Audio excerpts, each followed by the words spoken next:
It's August the 28th, 2024. Hello, everybody.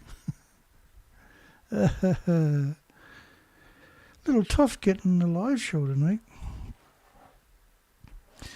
I think it's tough doing everything around this spot here. Anything to do with nuclear is the forbidden fruit, so to speak. I know most of you people probably recognize that scientist. He was very young in that picture. I think his name is Ken Abusler, isn't it? That looks like Ken Abusler. The Abusler. That's him. Little demon. Nuclear summer mass die-off of species after 80 years of... we're part 2 tonight. You don't need to see part 1 to understand part 2. I'll take you through a brief introduction, and you can watch the other one later if you like, or whatever's convenient. It'll always be here. So that was a show last night after 18 minutes with 72 views, which is crazy because I never get any views. And the video was 2 hours, 13 minutes, and 12 seconds long. And I had a grand total of 43 thumbs up. 11 hours later, it was 2 hours, 30 minutes, 12 seconds long, as usual. It's the same length, but it changes at 12 hours. And as usual, my comments don't show up for 12 hours. And you won't find me in the list of videos. You'll find everybody, you'll find the pro-nuclear scumbags. At 20 hours, I had 154 views. At 11 hour, 145, so I got 9 views in 9 hours. 1 view an hour. No censorship at all. I've only been doing the show for over a decade. And I still had 47 thumbs up. So I never got an extra thumb up and only got 9 views in 9 hours. Now, there was another thing that happened. And, oh, by the way, now the comments shows up, right? But at 11 hours, it was 2 hours and 13 minutes and 12 seconds. And now it's 2 hours, 13 minutes and 40 seconds after 12 hours. After 12 hours, my videos typically get longer. That's actually pretty extreme. That's 28 seconds. What was it? 12? Yeah, 28 seconds later. 28 seconds longer. So we believe they're putting software in the video to track, trace, and databases. So it's probably important to watch it in the first 12 hours. And because they've been doing this, they don't do it on any other site, but they do it on this site. Top 20 U.S. newspaper. The world's food chain could be compromised. And that's the poll tonight. Did the nuclear industry and the despicable International Atomic Energy Agency poison Earth and the entire food chain with radioactive fallout? Everybody knows this. What I'm saying is true. And they've done it many different ways. Should immediate radioactive fallout within 26 days in that particular model, the entire planet, all the fresh water was contaminated and all the food for every species was contaminated. This model is 6 years from German Institute modeling simulation of the cesium-137, because apparently nothing else exists according to all the crazies. And this model was 920 days actually later. But of course, once it covers the whole planet and the continuous plume from the surface of the planet to the upper troposphere, it's impossible for the entire ocean. And we have the headlines of the radiation being suspended from the ocean floor to the surface of studies done on that. So last night we covered lots of headlines, lots of stories. Government withheld radiation fallout by the government. I mean, the reactors actually detonated. We lost the reactor cores and the fuel pools. It's unprecedented. And remember, they've been poisoning your freshwater resources worldwide by putting all the nuclear power plants and nuclear dump sites right on the biggest aquifer, the third biggest aquifer on the entire planet. Saturated with nuclear dumps. Now, they also got plume models of Neptunium-239 covering the planet. And last night, of course, we were talking about how the homeless and the destitute are sent in to the melted reactors. Well, number one, it's got 9 reactor cores, including the running reactor core, are gone. So they put a Kevlar sarcophagus around to hide it from sight. Reactor 2, which is, they're all the exact same, had 9 reactor cores, 8 in the 2 fuel pools at the top of the buildings. They're gone. The highly lethal mixed oxide, plutonium mixed oxide fueled reactor 3, ejected the reactor core out of the building. Disappearing act, actually.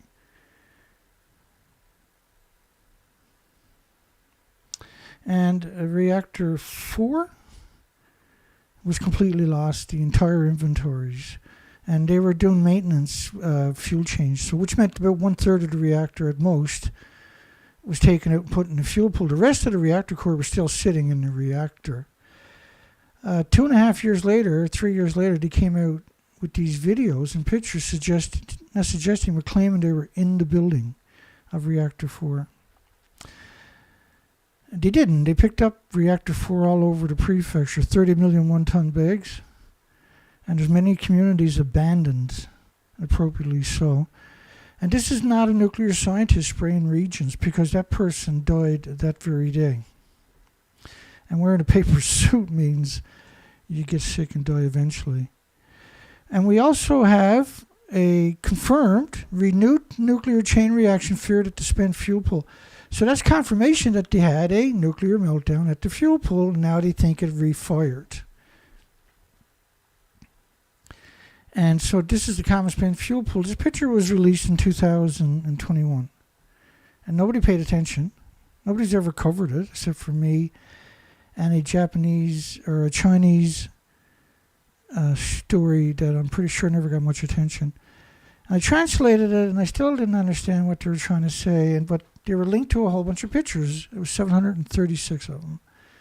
So I went over these from a high quality drone picture released on the 10th year anniversary in January of that year. And when I zoomed in, I realized, oh my goodness, we got all kinds of pixelation going on. And this was right beyond reactor 4, so we knew that was the common spent fuel pool where they store reactor cores from all the reactors. So when you see this headline, this was the Japanese media, by the way. And we got a lot of stories about this. Renewed nuclear chain reaction feared. A renewed. So like a chain reaction in a fuel pool, it means the entire fuel pool. It's not a part of the fuel pool or something like that. Because it burns at 9,000 degrees. So it immediately evaporates all the water. And this was the dry storage for the cast dry storage right alongside the ocean, where they know they have a 3,000-year legacy of tsunamis. And lots of them got washed away. Some stayed. And you can see kind of damage done, right? But another interesting facet was that when I zoomed in on the pictures, I realized reactor 5 and 6, because you rarely see pictures of reactor 5 and 6. Like every couple of years, you might see one picture. 2 or 3 years, actually. And when you zoomed in on it, reactor 6 was pixelated, and the pump house and the stack. Now, you have multiple nuclear meltdowns. So what would be the catalyst for pixelating another reactor and the common spent fuel pool? Could it be they melted down too? And that would explain the extinction level event that we're talking about. And we covered last week extensively, I think for 4 days. And so allegedly, nothing got out until last year, August 24th. So bear with me, we're trying to catch up. We're a little bit late getting started tonight, all kinds of problems. And I'm old and broken, so it's a little harder for me to do things, right?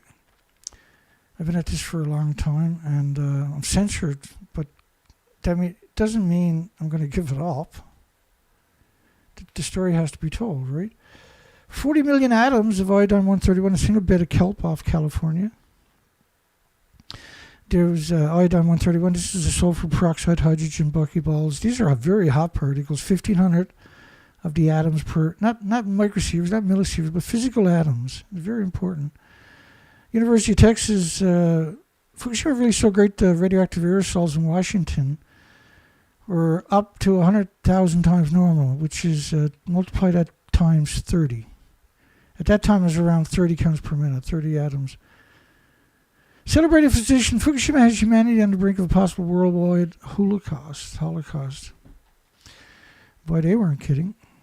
Now, Japan has been an international atomic, with the help of the International Atomic Energy Agency, Nuclear Energy Institute, and the nuclear industry worldwide, with all the universities and all the media worldwide participating in this bizarre cover-up we're seeing.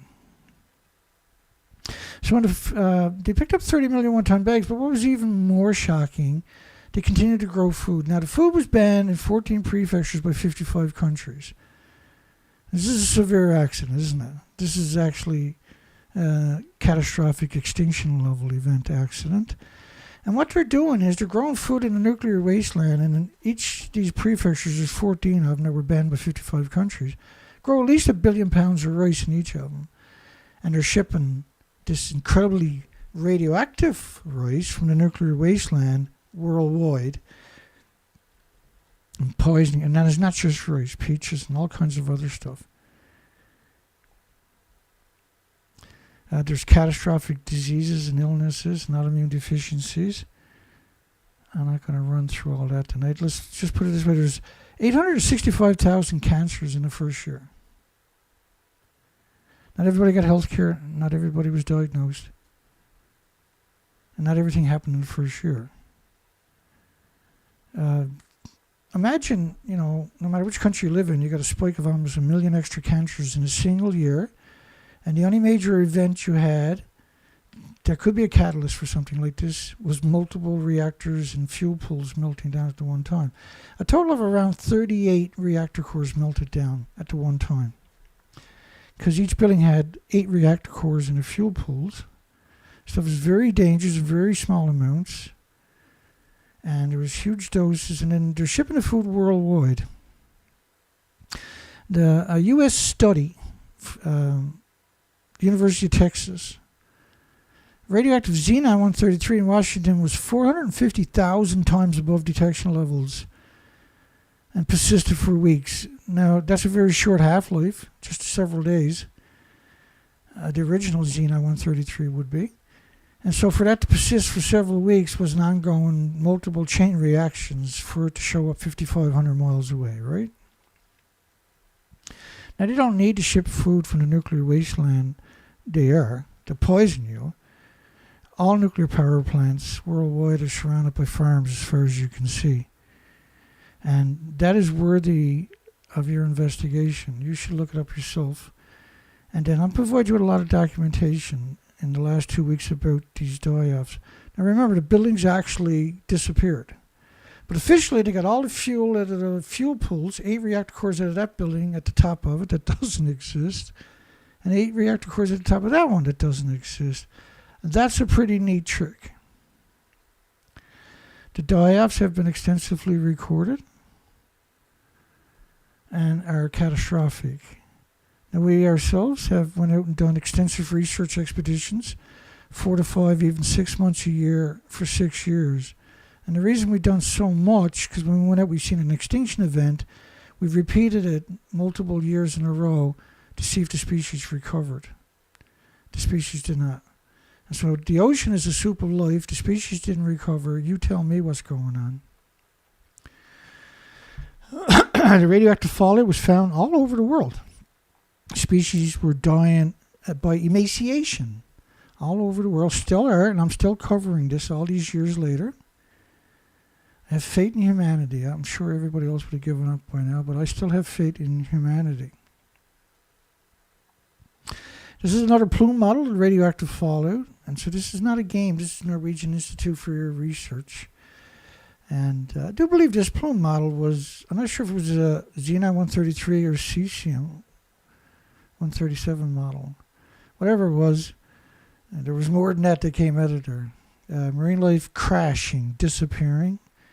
We're almost back to the start. U.S. newspapers report on a link between birth defects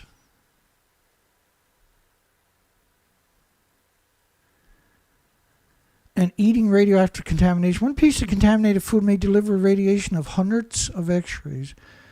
So eating a single meal of radioactive food from Japan may deliver hundreds of X-rays every month. Because it's in your body, it's pulsing energy every second, it never goes away, and there's a lot of it. What did I do wrong here? I wonder. Oh, we never got to this stuff. So, okay, so we're ready to go again. Now, last night I was showing pictures. Last night I was showing pictures from a recent research expeditions. Friday's expedition in particular. Just around 1,600 pictures I got to get through. The numbers start at 500 and something, 530 maybe. And we are at, I think we're supposed to be at 1135 or 1145. I can't remember. Let me bring up the pictures. We all remember this picture. If you're watching last night, this is 11:20, so we'll just shoot ahead to 11:45. And remember that picture where we had a bird? I was trying to catch a picture of him. I know he's a cormorant. I'm pretty sure he's a young cormorant because of his red beak, but that long neck is emblematic. And that's one of the few species that are surviving down here, but they're not indigenous to here. They don't belong here. But last year, at the hatchlings, the cormorant was producing the most fledglings. Survived by the end of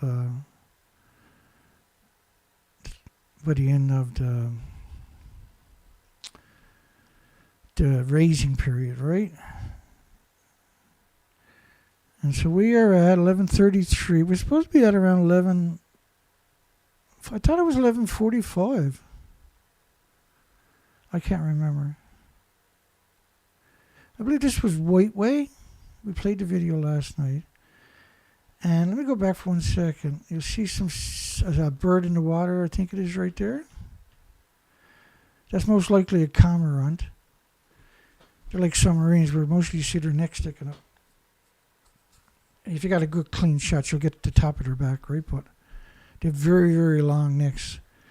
And so I want you to remind you that when you're looking at the water, pictures, when there are birds there, they'll stand out. They stand out clear as day because there's nothing there. So they stand out really good. And so we're going to get through some of these pictures, and we're going to come back over to the headlines. We'll come over to the pictures. And then Sunday we were also on research expeditions far, far away. And we took the quads and went out in the Mother Nature in a provincial park looking for species. We'll hopefully get some of that tonight. If not, we'll do it tomorrow night. And so there's nothing on the beaches. The tide is actually pretty low. We only have a 6-foot tide exchange in this out in the middle of the Atlantic here. We're in the biggest migratory spot on the planet, and most people probably remember that particular island last night.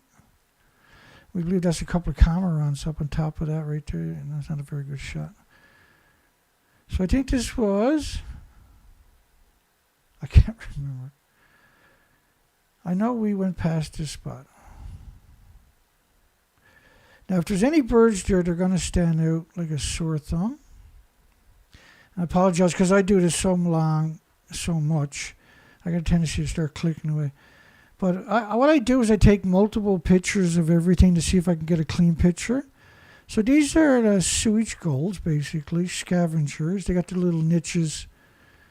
The best way to find seagulls at low tide is to go to McDonald's because there's nothing at low tide for them to eat. And I don't remember them pictures from last night. Did we do them last night? I think we're on the right track in that case. I looked it up just before I went live. It was around 11, I think it was 11:45 or so was the last pictures from last night. All we're seeing on the shoreline is kelp weed, which is the most prolific algae in all oceans. But we're not even seeing shellfish, mussels, or clam shells or anything like that on any of the rocks or beaches. There is some snails. I'm not sure if that picture is. Let's get another picture, maybe. Because all I'm doing is going along the coastline and documenting each spot that I can get shots of the ocean, which is quite a bit. And it tells the story. If we're not seeing them there, okay. So the next community we're coming to, we're just leaving White Way. The next one is Cavendish. Okay, I'll come back to that in a little tiny bit. That's where we'll pick up when we come back. It's Cavendish.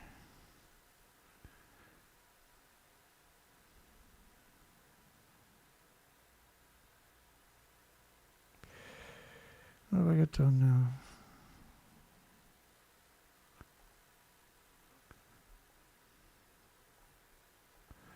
I smurfed up somewhere. Oh, I see what's going on. This one. There we go. Let's keep going here. I'm pretty sure I know sometimes I have these headlines in multiple times. There's a reason, but I can't remember off the top of my head. So 40 million atoms of iodine-131, a single bed of kelp off Southern California, 5,500 miles away. An extinction threat. I think we covered this last night, didn't we? Extinction threat. I thought we were down.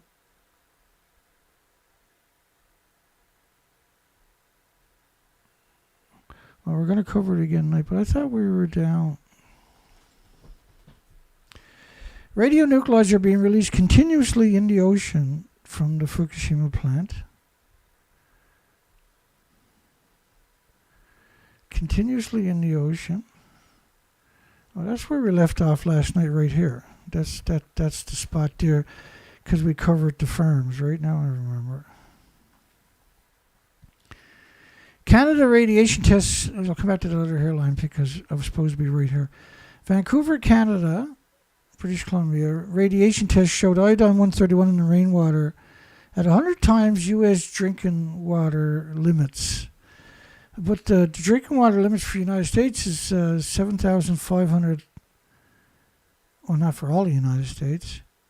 I think it is. Yeah, no, iodine-131 is an absurd 7,500 atoms per liter, I believe it is. So 100 times that. Or, I can't remember. Apologize. Up to, would be an absurd amount, by the way. Up to a billion atoms a kilogram of iodine-131 in the seaweed near the Fukushima reactors. So again, like these numbers, these academic studies are, now they're going to play the shit down out of it. But when you do the big picture, you got to appreciate that this actually happened. And that each reactor core was at least 100 Chernobyls, because these reactors were pure uranium, pure plutonium. Whereas Chernobyl was a brand new reactor with no fuel pools, very small reactor compared to the Fukushima reactor cores, and they were mostly graphite.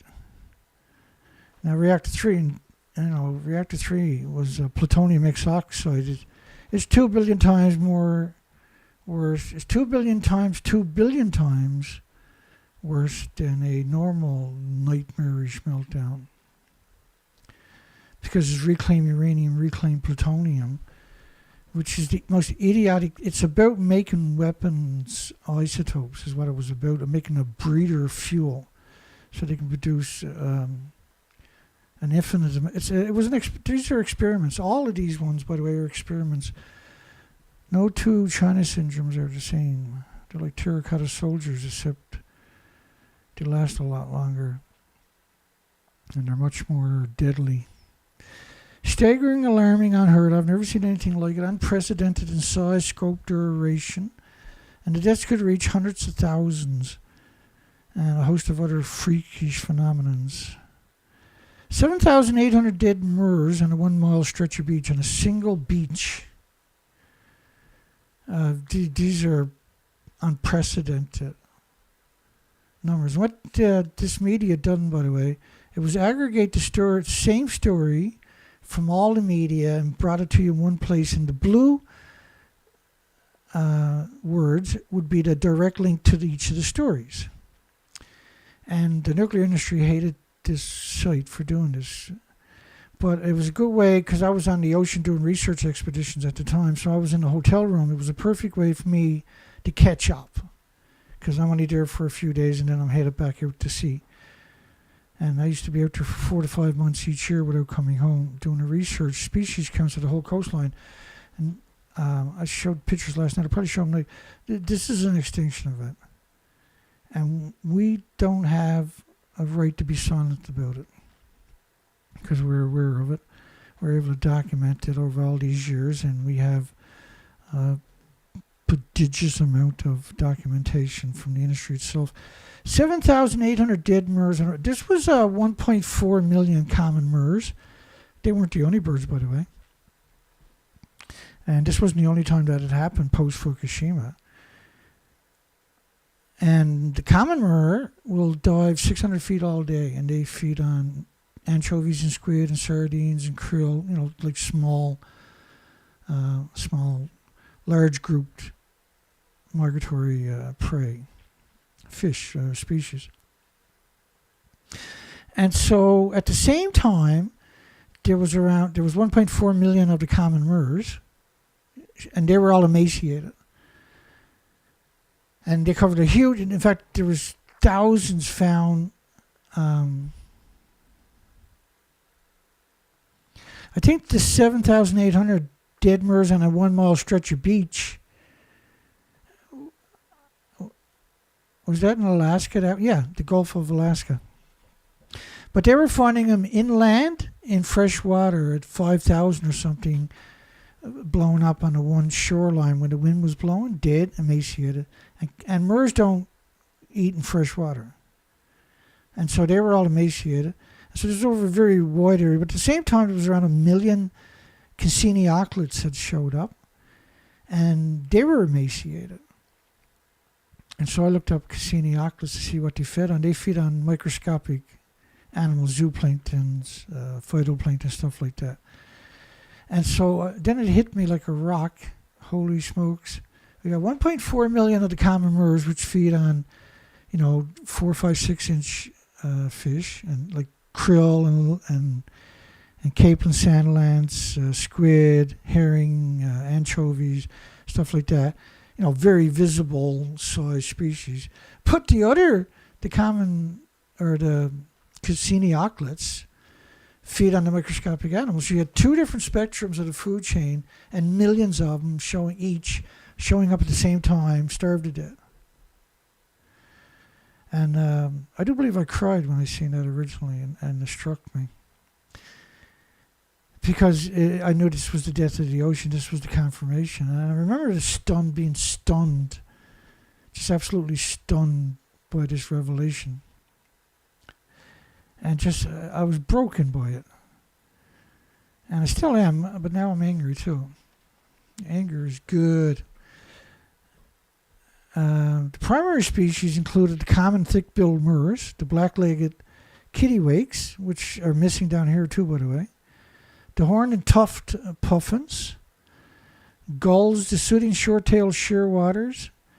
And these mortalities were concurrent with the death of whales and seals and sea lions and elephant seals and sea otters and fish mortality events.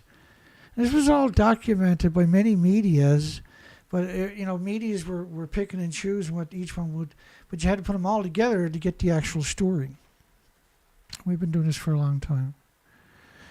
An extinction threat for salmon lost the sardines, the squid, the sea urchins, the kelp, and of course the common MER, each squid, each sardines.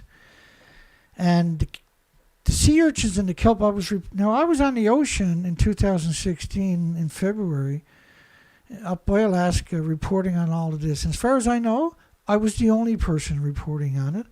And I was doing that by taking thousands of pictures every day with GPSs of everywhere I'm to at the same time. I would take pictures of the GPS on every beach. And tide exchange up there was 19 feet. Now we're doing the same thing here on the East Coast. And we're seeing the same results. This is clearly an extinction event. Radionuclides are being released continuously in the ocean, coming from somewhere around the reactor housings. I'm only laughing because the absurdness of that statement. I'm going to show you the building and tell me if you think it's leaking or is it already gone. So, by the way, they're pretending they're 100 feet above the stump over there, reactor 4. I'll play the video in a second. Does that building look like it's leaking to you?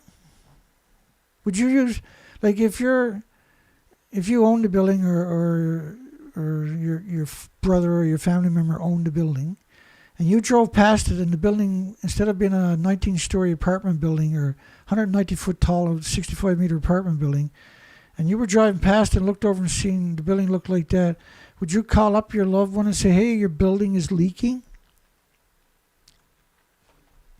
So the industry should never be forgiven for using the word leaking. But let's just play this particular video. This is just a fraction of the major medias. CBS, the biggest in America. BBC, the biggest in the United Kingdom. Some might suggest in Europe. You had CNN, which has a parasitic worldwide. And the ABC, which is the biggest in Australia, medias. They're all going to try to convince you that they're in the fuel pool on top of a building, melt a reactor that doesn't even exist in 2013. Driver standing is on top of what used to be reactor building number 4. Let me do that again. This building was blown apart. Driver standing is on top of what used to be reactor building number 4. The whole of this building was blown apart by a huge explosion.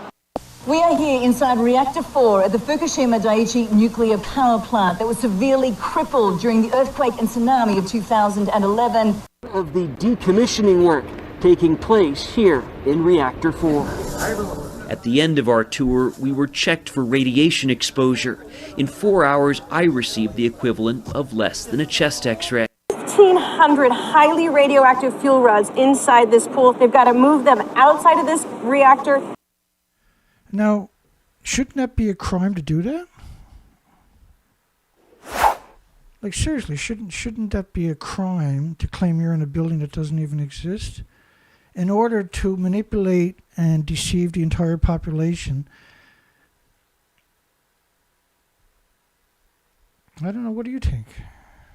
What about you? What do you believe? Let's bring up the poll.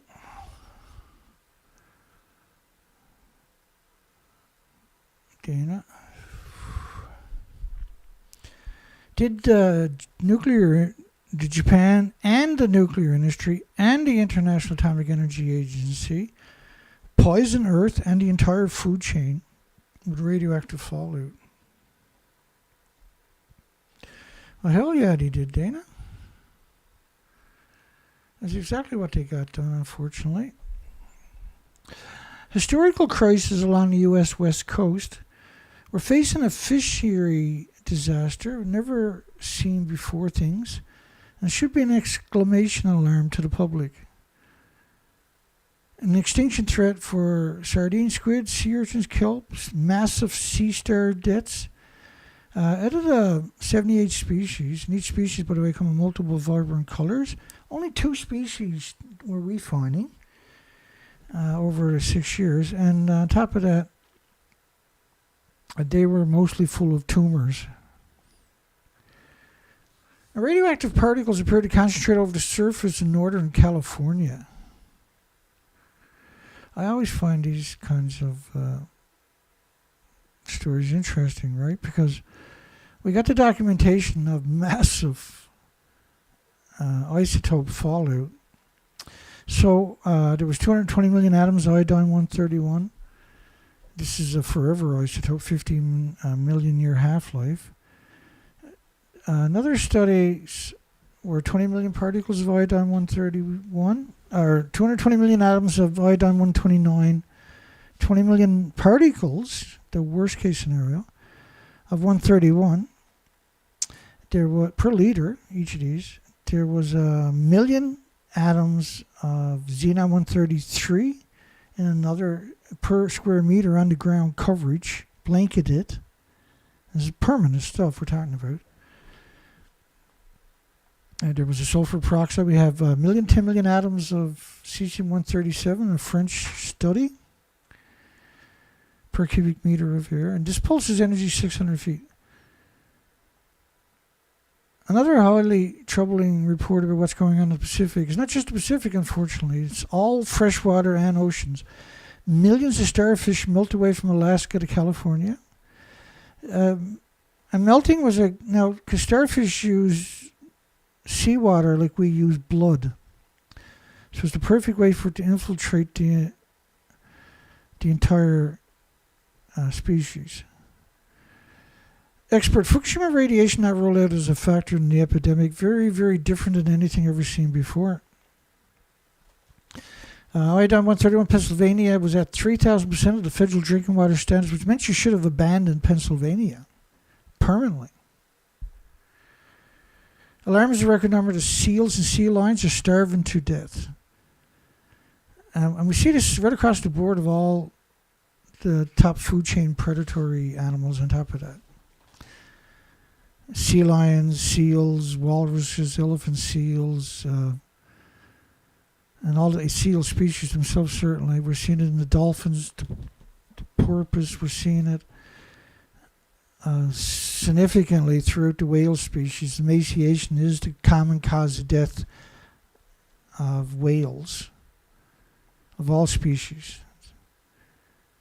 Because the plume covers the whole planet. This model was 468 hours, 19.5 days, because the reactors actually melted down and blew up, and their inventories, just a single reactor inventory is worse than all nuclear meltdowns in history combined.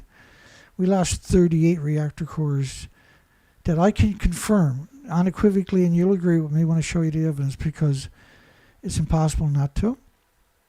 But there's strong evidence he lost the common spent fuel pool and reactor 6 and many of the cast. And remember, this tsunami came in at 600 miles per hour, and there was multiple waves on top of that.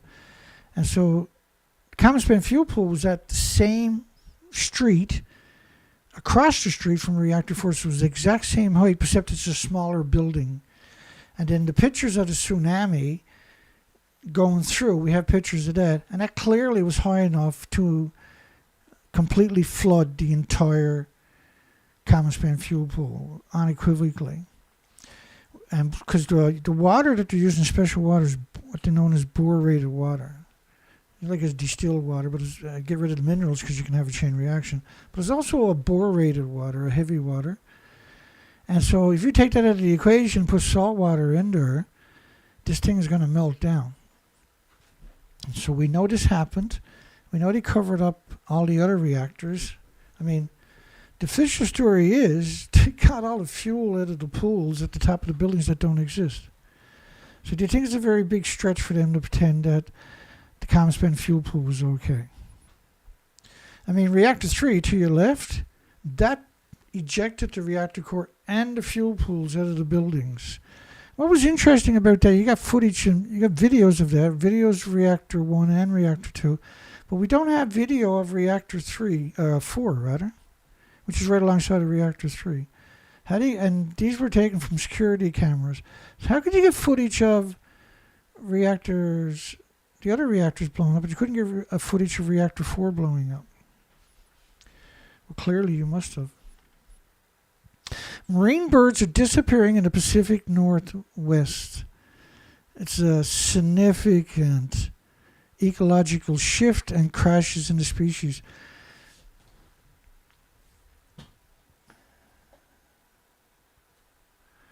And I got a good way of explaining this. So the migratory birds, there's a million of them. They're following squid and krill and anchovies and stuff like this for thousands of miles, the migratory pattern. But there's another part of this. Now, because those parts of the food chain were destroyed, there was another equation there. And when we've done the research expeditions, what you got to take into consideration is 27,000 islands from Vancouver, British Columbia to Alaska. And what I discovered, unfortunately, was something else. Was that the species to your left are gone. So normally the migratory birds could land in the low tide lines and they would have supplement to the migratory species.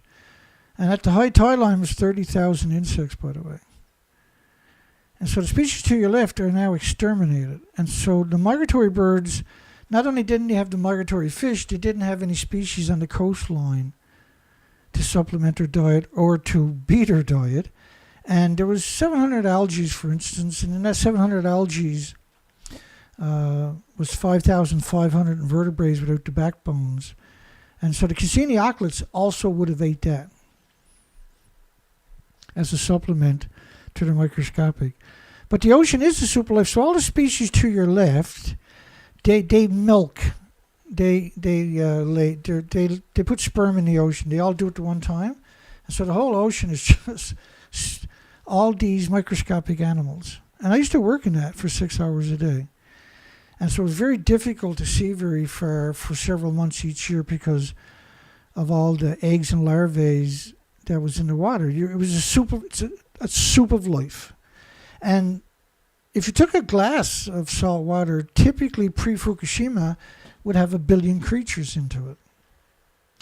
And 75 to 100 million of the billion creatures, 1/10 of them, would have been the phytoplankton, the basis of the food chain, the basis of the oxygen chain, the basis of the carbon sequestering chain. But what was really interesting is 27,000 islands, all the islands looked like this.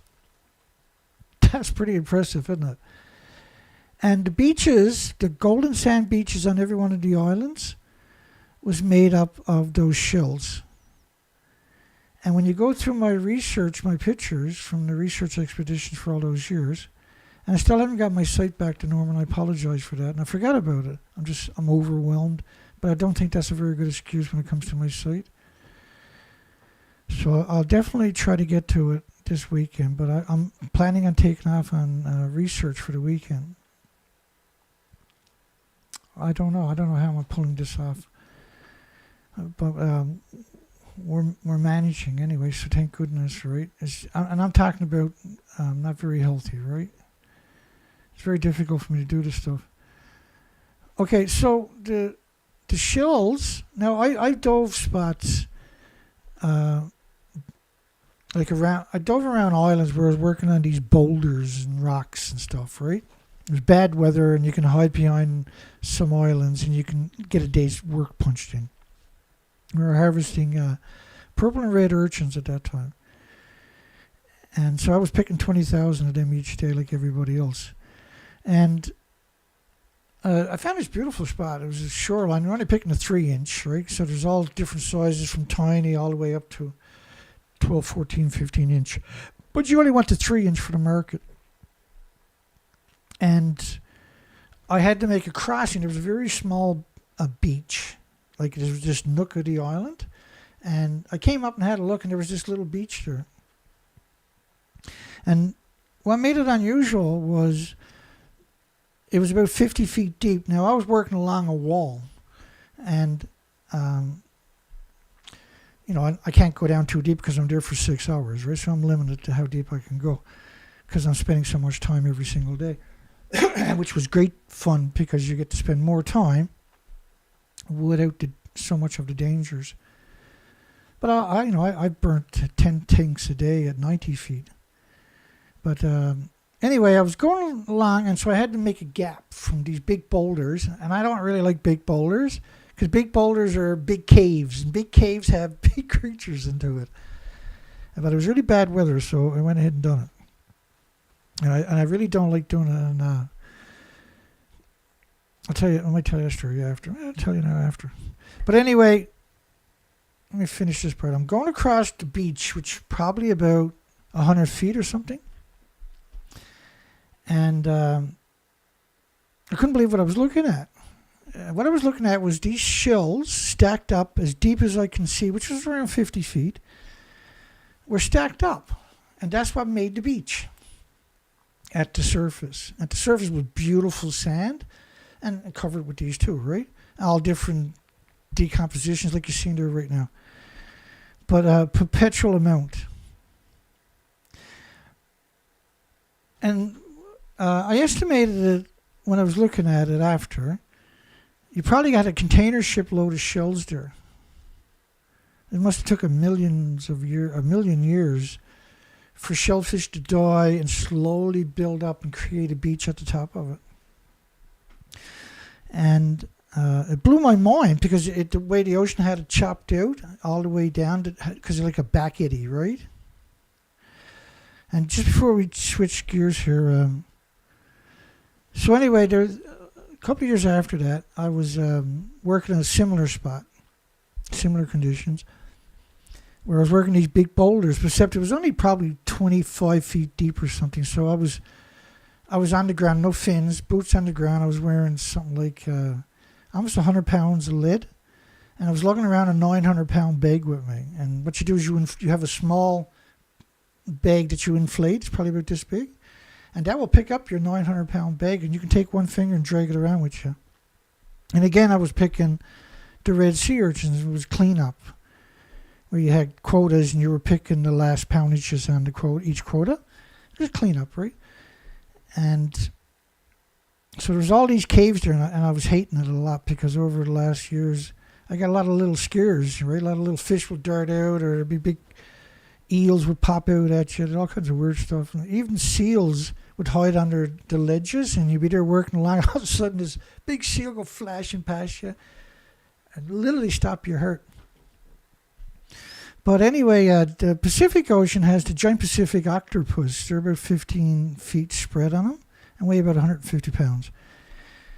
And everything looks 25% bigger underwater. So I always got my bag full anyway.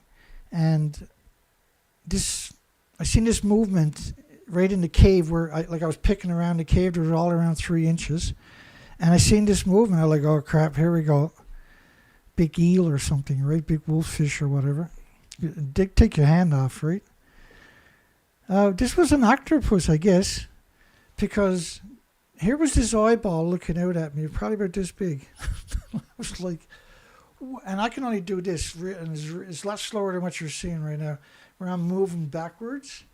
And if that want to come out and bite you or grab you, you're in real trouble. But I distinctly remember my suit wasn't dry anymore. You know what I mean? I get scared the living daylights out of me. This was a Neptunium-239 dispersion over North America. So I'm very familiar with these sceneries. This is normal. And if you try to go from low tide to the high tide to put up a beach line, you're probably going to break your neck. It's so slippery. And so normally you would wait till high tide or almost high tide and go in with the skiff to put up a beach line, because you could break a leg and break an arm pretty easy. It's quite normal to get busted up if you try to go from low tide to high tide on a beach like this, right, with 19-foot tide exchanges. And I was very this was a normal scene, even in the very deep gullies where there wasn't many species. These would be prolific on every rock. Every rock would look exactly like that. But after Fukushima, everything is gone. And so the birds would migrate in along the coastline, where there's 27,000 islands. And this was true for California. This was true for Alaska. This wasn't just true for Canada. And so we had broke the soup of life. We had destroyed the soup of life because the species didn't come back and reseed the coastline. Because this is how it works, right? So the ocean would have 1 billion creatures in a glass of water. But if you plowed in a healthy coastline, which looks like this, the species from both sides and down deeper would just fill in the gap. And after 6 years, the species didn't come back, which meant we broke the food chain. And this is why you see the media claiming they're on top of a building that didn't exist, so the nuclear industry wouldn't get the blame for an extinction event. But I was at this land before Fukushima happened, and but we didn't see a lot of meltdown, so it took a while to find out what was really happening. We had a hard time finding out which reactor was which. They kept all the cards close to their chest. But year after year, I went out and done this research expeditions, and I was viciously, and still am, viciously assaulted, attacked. I've been shot at. I've been threatened. I've been physically attacked for going out and documenting the coastlines. I'm not a bad person for doing the moral and ethical thing that all the academics and Greenpeace and everybody else refused to do, okay? I went out and done it because I was familiar with the coastline, and nobody was going to bully me, and nobody was going to manipulate me or deceive me, and I was just going to go out and document it, put it up on my website, where it was free for everybody, and where I took away, the idea was to take away the ability of the academic community to later say they didn't know that it was causing all this damage, because it was free at my site. And during the first number of years, we've done over 600 radio interviews. And, I've been dedicated to this.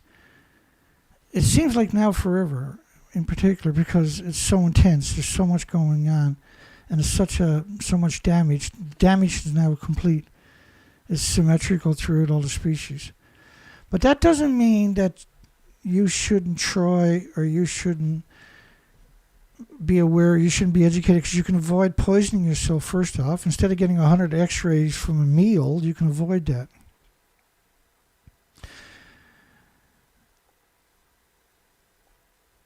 Let me keep going here.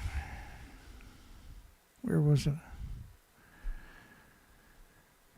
Yeah, this is where we left off, right? Right there somewhere. Right here, was it? Seals and sea lions starving to death. It was birds, wasn't it? We'll get there. Hang on. Yeah, this is where we left off. Marine birds disappearing. 1766. That's right. My apologies, everybody. Marine birds are disappearing in the Pacific Northwest. Significant ecological shift crashes in many species. Something is happening on a beak level, but what it is, hearing problems may be far worse than result of the contamination. Mexico suddenly bans bluefish tunas. U.S. newspapers, we don't see that headline, maybe I've done it twice. Link between birth defects and eating radioactive contaminated food. Radioactive contamination. Contaminated food, radioactive food. One piece of contaminated food may deliver radiations of hundreds of x-rays.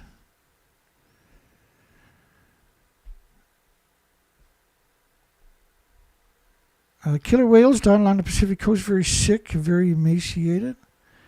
400 tons of highly radioactive water into the Pacific each day. Well, the whole planet was covered in an invisible plume immediately. The tanks were built to manipulate you, to deceive you, and coerce you into thinking that they have it under control. But remember, the reactors needed 1 million gallons a minute, 4,500 tons every single minute for each reactor.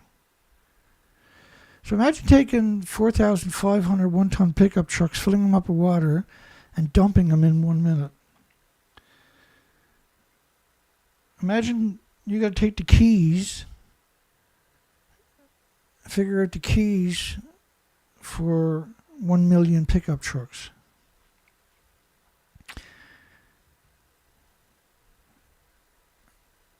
Just bear with me. The problem with the story is there's so many nuances, so many details, so much minutiae, the details of the details.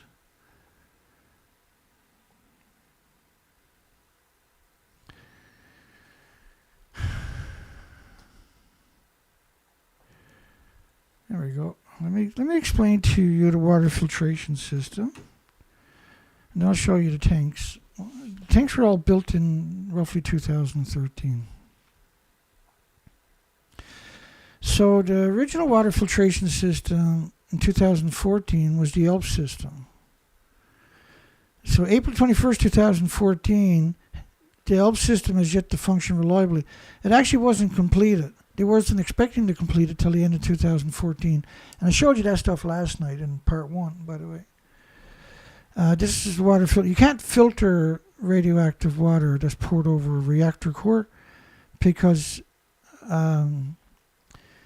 you can't handle the pipes or go near the pipes or the hoses. You can't go near the filtration system ever again. It was built to manipulate you into thinking that they have a solution. And clearly they don't have a solution, or they would have the ELP systems worldwide in every nuclear power plant. TEPCO that abandoned the Areva system was the identical to, which was the French version of the ELP system, was identical. For the last 3 years, the system was unused and kept out of operation. They turned it on once, and they couldn't go near it again.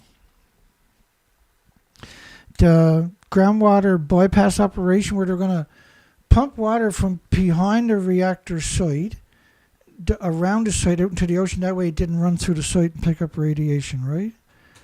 It failed to reduce the water going through the site because it's underground. TEPCO failed to deliver on the promise to install a fence to restrict the contamination from leaking into the Pacific Ocean.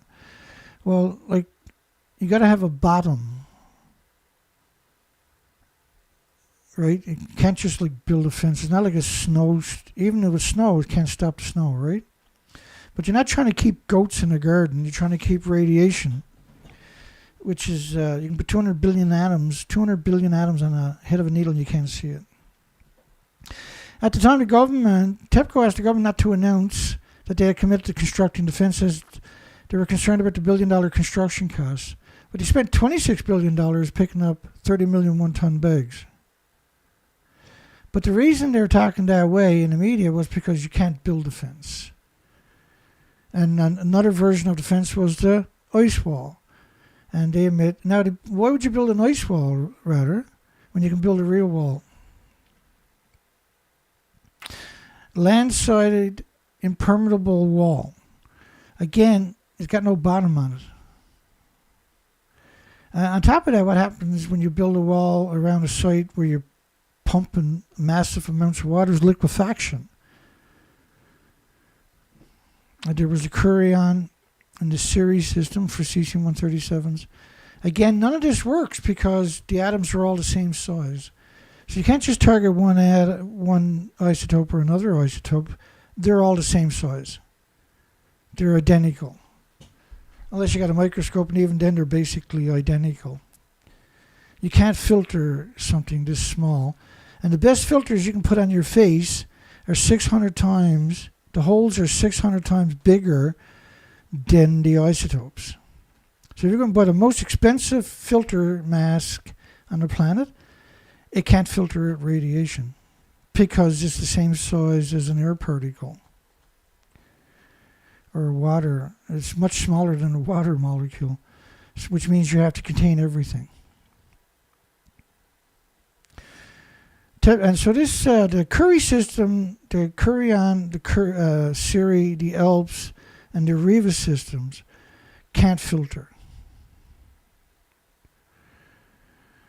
And the nuclear industry was well aware of all of this. Almost everything is out of control. The EU Energy Commissioner. France says Japan has lost control. The French should leave the country, which all of these are appropriate.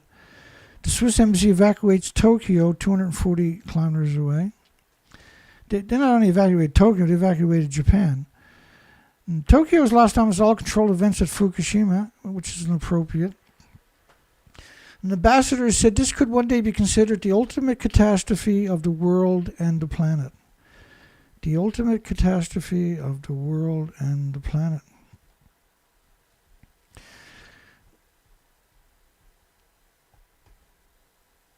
I need that for after. Hang on, right? So the Chinese media in 2021 put out this depiction.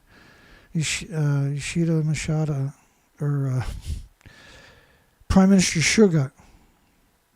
Water above a sievert an hour. It was 2.2 sieverts per liter, 2,200 millisieverts per liter of beta from around the tanks, which meant if the tanks was actually full, you could never walk past one of the tanks, because just in bed alone it'd be 1.4 million sieverts.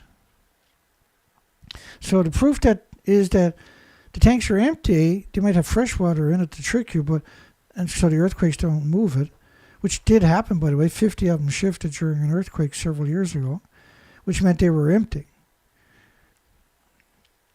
1,000 years from now, contaminated water from Fukushima may be still entering the Pacific Ocean. So in 2013, and by the way, Mary Yamaguchi, which is the official cover story with the CIA, Associated Press, they had 1,000 tanks in 2013. How many tanks they got today? 1,000 tanks. 11 years later. On March 10, 2014, they had 1,200 tanks. In 2017, they had 900 tanks. And this picture never ceases to amaze me. How do you walk with both feet flat on the ground? Try doing it.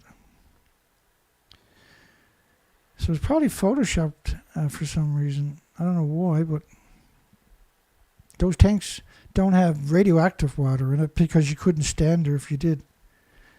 You can't filter it because there's so much radiation you can never go near the filter again. Which means you can't go near, after 20 minutes you can't get back in the building. And they know it. And so in 2015, that's when they finally allegedly had it working. 4 years after the meltdowns. You need 1 million gallons a minute to keep a reactor cool. You really think for 1 second that this industry even knows how to tell the truth a single time? 2022, 1,000 tanks in this line right here. And 2021, they had 1,000 tanks. In 2023, Mary Yamaguchi. And that line there, 1,000 tanks. 2023, rather. And 2024, this year, 1,000 tanks, right? Officials unsure what to do next. Korea calls Japan's handling of Fukushima incompetent. So let's go use this headline again. 1828, folks. So we're going to switch gears over. Let's go over. Look at the poll real quick. Did Japan and the nuclear industry and International Atomic Energy Agency poison Earth, the entire food chain, with radioactive fallout? 32 votes, all yeses. So we're going to go back to the pictures. We're at Cavendish. Did I mention I'm Dana Durnford? You can call in at 709-589. We're in Canada. 4406. 4406.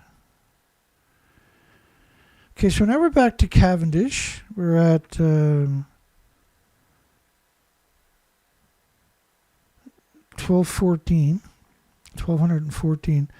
And the pictures start at around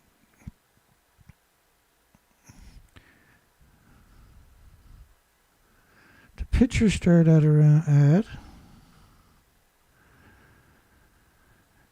545. 545. So we're at almost 700 pictures, which means I got 800 to go tonight. A lot of these pictures goes pretty quick, so let's hope for the best. So we're doing research expeditions. In particular, these pictures were on Friday. We went to a bunch of communities. Last night we covered 3 communities or 4 communities. This is number 5, I believe. Welcome to Cavendish. And again, I'll remind you that a bird, when I spot a seagull, I'll show you how it stands out. So there's a seagull right up there. You can see a white spot. Or maybe it's a marker, that one, actually. Yeah, that's a marker. But a seagull, when you see it, you'll know he's in the water, or any other bird. Now, just bear with me. I forgot to bring up the other important stuff. Let me take a second.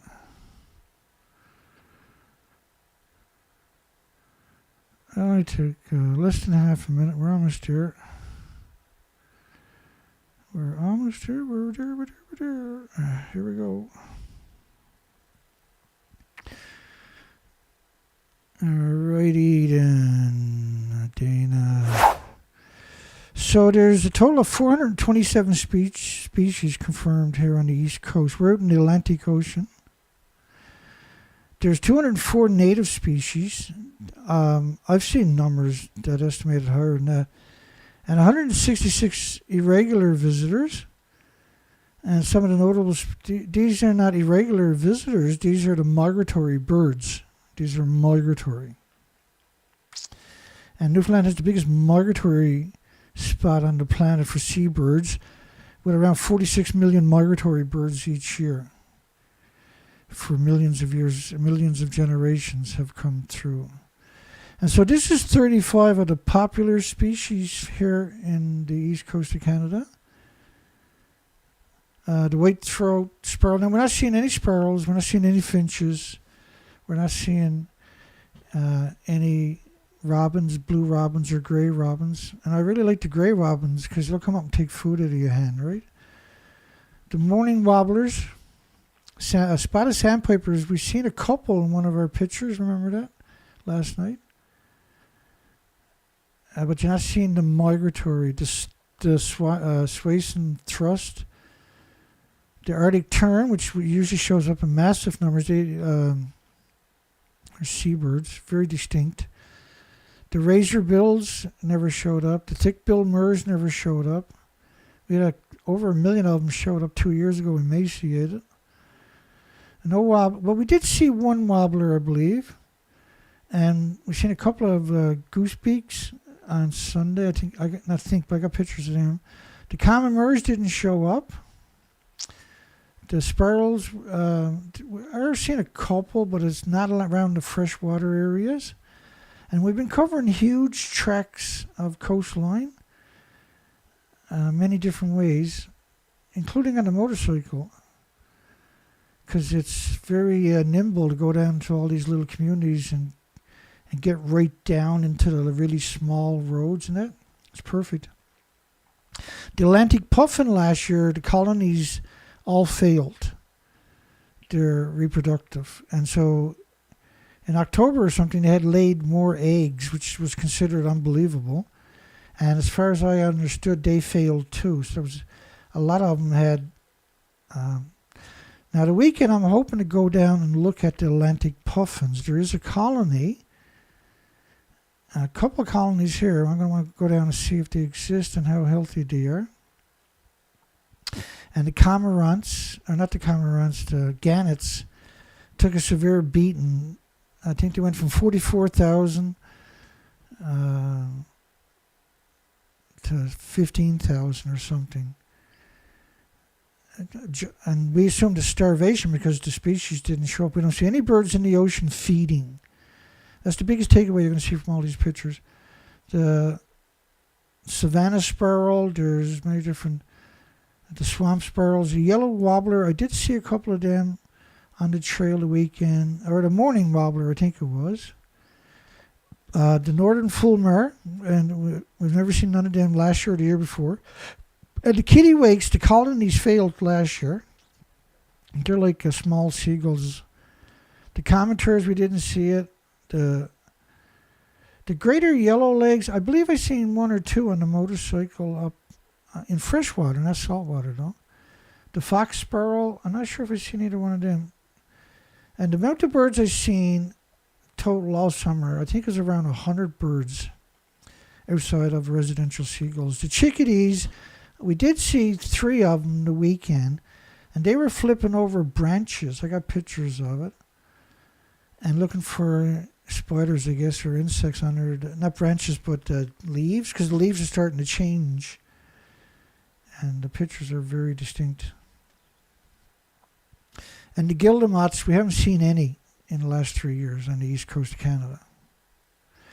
And it's the same thing for the west coast, by the way. Okay. And so there's incredible diversity of species. And we're not seeing any of them.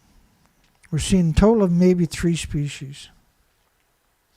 So let's start going through some pictures. And I apologize because it takes a long time to tell these stories, to set the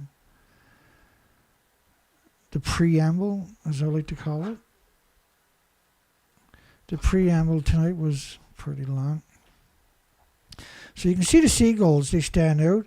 So dark birds like the northern fulmars, which are light like this, for instance, or the kittiwakes are light like that, would also easily show up. But dark birds would show up even better.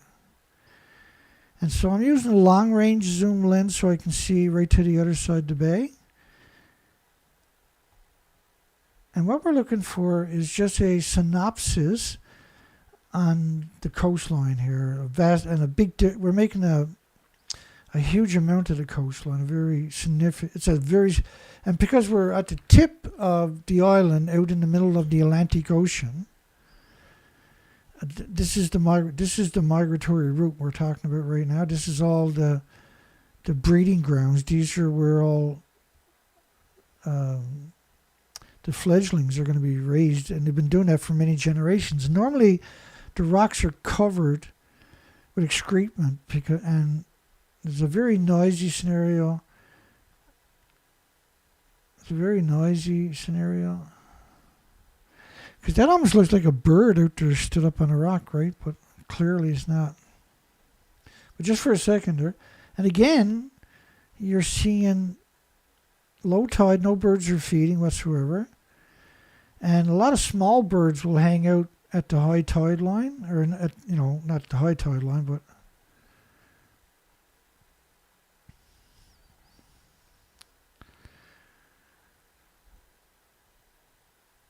and there's nothing there. There's no color. There's no other species. Just a one kelp,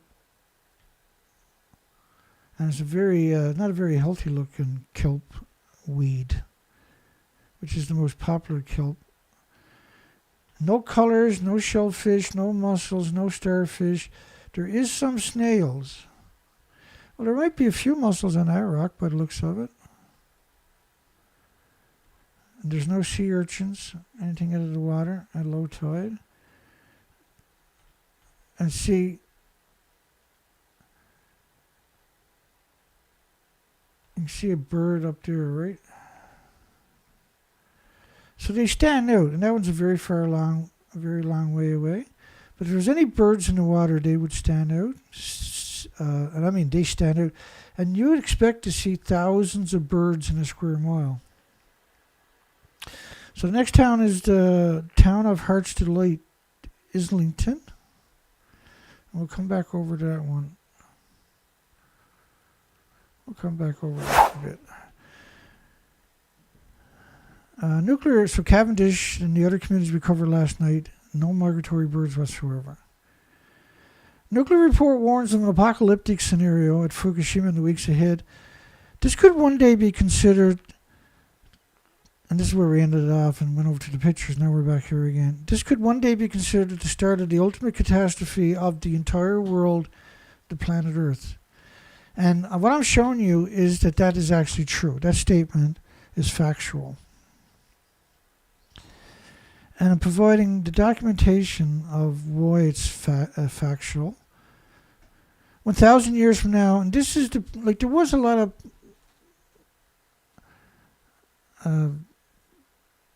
academics that originally came out, but they didn't. Let me explain that to you,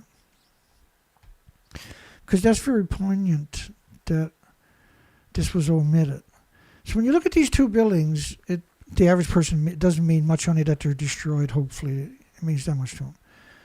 But for the nuclear scientists, when they looked at it, they knew the fuel pools and the reactor cores were gone.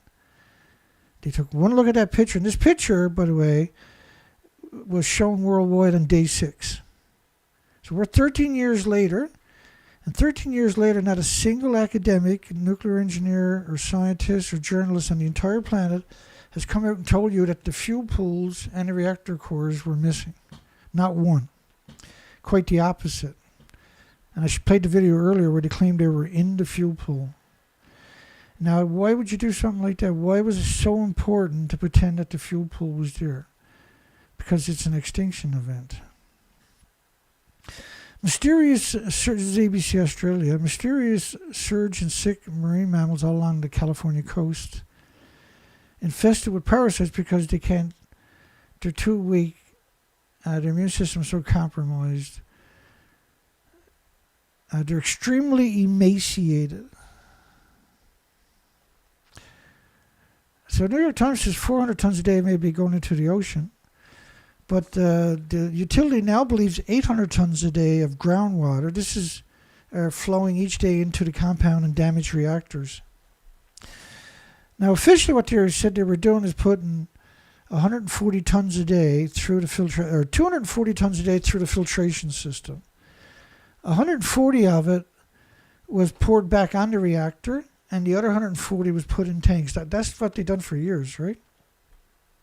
So when I done the math, because I actually knew what a garden hose does because I've been on the ocean all my life, and when we're transferring fuel, you have to know, you do the ratio of the hose, and then you work out how many gallons a minute can go through it, right? So when you're transferring fuel amongst your tanks, that you don't waste time and battery and everything else. And so a garden hose puts out about 140 tons a day. So they were spraying a garden hose that was split 4 ways, and then each one was sprayed on one of these reactors, which are 19-story buildings. And if you split, 3/8 half-inch hose, you split that 4 ways, that's not a hose anymore. That's a straw, basically, right? It's a scumbag industry. It's the worst humans conceivable. They really are. And they have compromised your future and have already decimated the insects, the birds, the mammals, the animals, and they have wrecked your health. And we know this because we cover it significantly. Animals are basically dying on our beaches along the west coast. A new worse calamity seems to be unfolding. Experts like walking skeletons. They're so hungry they've gone on the rocks. Now, this is what they do if they were abandoned. They have this instinct for the seals and sea lion pups. They can go down to the beach. Now, I showed you the research expeditions, what they used to look like before. And so they can eat the rocks. The rocks will be covered in algae. They'll be covered in little invertebrates without the backbones. They'll be covered in sponges. They'll be covered in starfish or whatever. And so they would have enough energy now to excrete the rocks. But they weren't. They were eating rocks that were no longer had food onto it. But because for millions of generations they were used to, that was built in as a self-defense mechanism if they got separated from their mother. Maybe the fish have all left. Gone on vacation, are they? Water now at Fukushima plant is 3 times more cesium than Chernobyl's total releases, and underscores the scale of the never-ending threat. Chernobyl was a single reactor, was a graphite reactor, was a brand new reactor, was a small reactor. Fukushima were massive reactors. At the top of the buildings were 8 more reactors. And so total there was 36 of these reactors. Each reactor is equal to 100 Chernobyls in uranium, plutonium, and everything else. The byproducts out of it, which is over 1,000 different isotopes that you should be worried about. But when you're taking mixed oxide fuel, because years and years ago, probably 20 years ago or something, I was listening to a lecture of where the military had 1,200 classified isotopes. And I don't remember the peculiarities of that right now. But what I've been thinking about it ever since, obviously, was they're using mixed oxide fuel and reclaimed uranium bomb grade weapons where they reclaim the and the process where they take the fuel, they use fuel that's already gone through a chain reaction, and they boil it in acid, like 3,000 degrees, is it? I can't remember. And so they've contaminated the Arctic from Sellafield and La Hague, for instance, with the releases, perpetual releases from the filtration or the reprocessing sites. La Hague, there was Donneray in United Kingdom, La Hague in France, there was Sellafield in United Kingdom. Probably the most contaminated site in Europe, and they had a mixed oxide plutonium reactor, breeder reactor, melt down in 1957. That's still hemorrhaging 8 million liters a day into the Atlantic Ocean. It's a despicable industry every time you look at it. Are radioactive insects spreading Fukushima contamination for the lakes? Radioactive insects coming out of the lakes and then dying is because a lot of the water washes down into the lakes from the mountainsides, so it's extremely radioactive. Your water now is your worst enemy. They've destroyed the most important asset. And I mean, I argue that in many contexts, water is a god. Water is in contact with everybody on the planet. Every insect, every bird, everything is connected by water. And we excrete water, we go to the bathroom, we perspire and everything else. And water recycles constantly, right? And the way it does on the ocean, there's tens of thousands of miles of rain clouds comes in every day. And the whole cycle of water is really interesting. But without water, we don't exist. There's no water, we're like the moon, right? So we should treat water as if it's a god, because it is. And it looked like the nuclear industry, when you look at what they've done to the Great Lakes, the fresh water, it's clear they're targeting the water. It's clear as daylight. Let me just go look at that model real quick. Not that anything is quick around this site.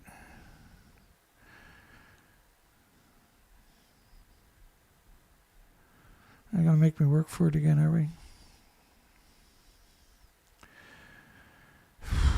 Let me get it. This, by the way, 2013 is the ELP system, the ELP decontamination system. In 2014, August the 9th, they were hoping to have it completed by the end of 2014, which meant 2015. But I come here to show you this one right here. This is the Great Lakes. This is the third biggest aquifer on the entire planet. And what you're looking at is they are contaminating it. Right? Everything is surrounded by nuclear dumps, nuclear waste holding sites, and nuclear power plants. The Great Lakes have been targeted. And when you look at Fukushima, that goes worldwide. So the radioactive fallout covers all the water, salt and fresh. But without fresh water, what happens? And there's many of these models. You can see all the planet is covered right away. But it's much more insidious when you go look at this legacy. Bear with me and I'll get back down to wherever I left off, hopefully. Which is right there, right? Yeah. Let me paste that right again. So they're targeting the third biggest aquifer, freshwater aquifer on the entire planet.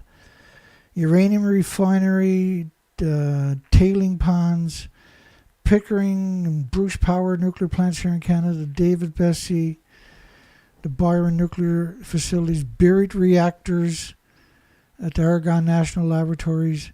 And all the national laboratories, by the way, are built on the biggest aquifers in that part of the country. And if you look up the maps to some of that, that'll freak you out.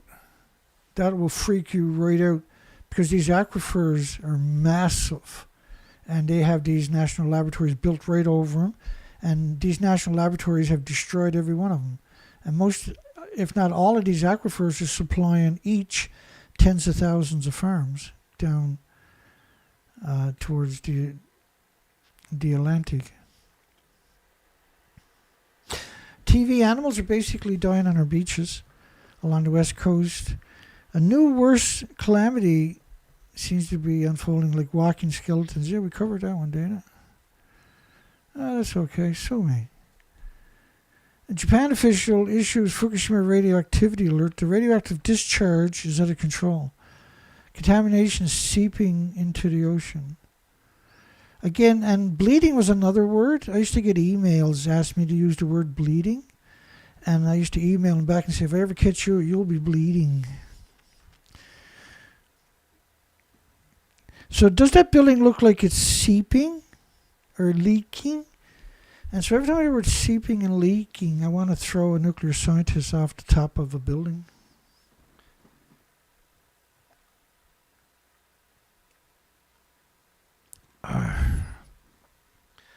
My apologies. Keep going here.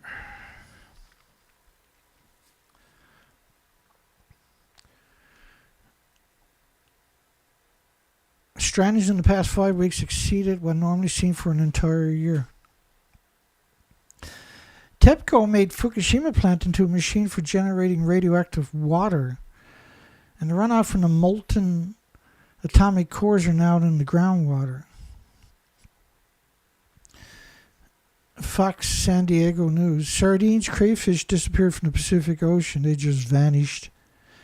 Marine mammals are starving. The birds are emaciated. Whales are emaciated. Seals, sea lions, everything's emaciated. And we actually do die-off videos every few weeks or so. Struggling to survive on the West Coast. Strandings in the past 5 weeks exceeded normally seen for an entire year. Much larger than anything on record. Fukushima reactor cores melted right down into the ground.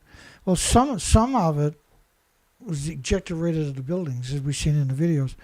The radioactive material is getting washed directly out into the Pacific Ocean. That is their old shit plan. They built these reactors in a way so that the reactor melted down, it would end up on a riverbed, an ancient riverbed, which means water is always running over it. And that would always flush it, see? And stop it from perpetual chain reaction was the idea. But it doesn't work that way because a reactor doesn't need oxygen. So it can burn underwater, and it does, right? Mysterious whale deaths in California under investigation. Scientists are perplexed. 2015, April 29th. I would have been on the ocean doing research expeditions for months at a time at that point. During that point, continued trend of whales washing ashore, sick, starving, emaciated, too weak to swim, and hemorrhaging. I'm going to put this picture here so I can find my way back. We're going to come back over to the research expeditions. Well, let's come over and look at the poll again right quick, and then we'll bring up the pictures again. Did Japan and the nuclear industry and the International Atomic Energy Agency poison Earth? The entire food chain? With a radioactive fallout? And we have an unequivocal yes. So the next community we done on Friday was Heart's Delight. That's a pretty name, isn't it? It's a pretty name for no birds. For Heart's Delight. Let me see if I got a video. Do I got a video of that? Why not? Let's complicate everything. I like complicated stuff, don't you? Well, I guess we actually do. Let me see what I got here before it gets us all in trouble. We've seen the ducks, right? Let me see. 1, 2, 3, 4. No, did we see this video last night? Let me see. I have to play a couple of videos to catch up. It might be windy, so bear with me. Oh, it's okay. Yeah, and I'm showing pictures of that last night, right? We didn't show the video. Look at these guys. They're microscopic feeding. They're feeding, but they're not diving for small fish. They're hard scavenging. That's exceptional scavenging. So why aren't they diving for small fish, right? If there was a lot there, they would just stay there. You know what a duck does? Because the ocean is always moving, right? It doesn't just float and fly. She's a supreme diver.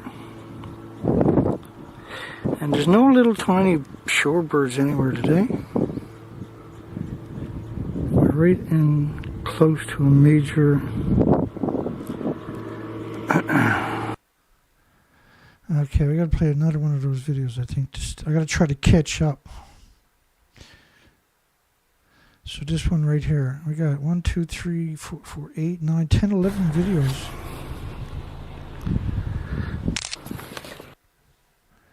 Okay, I screwed that one up.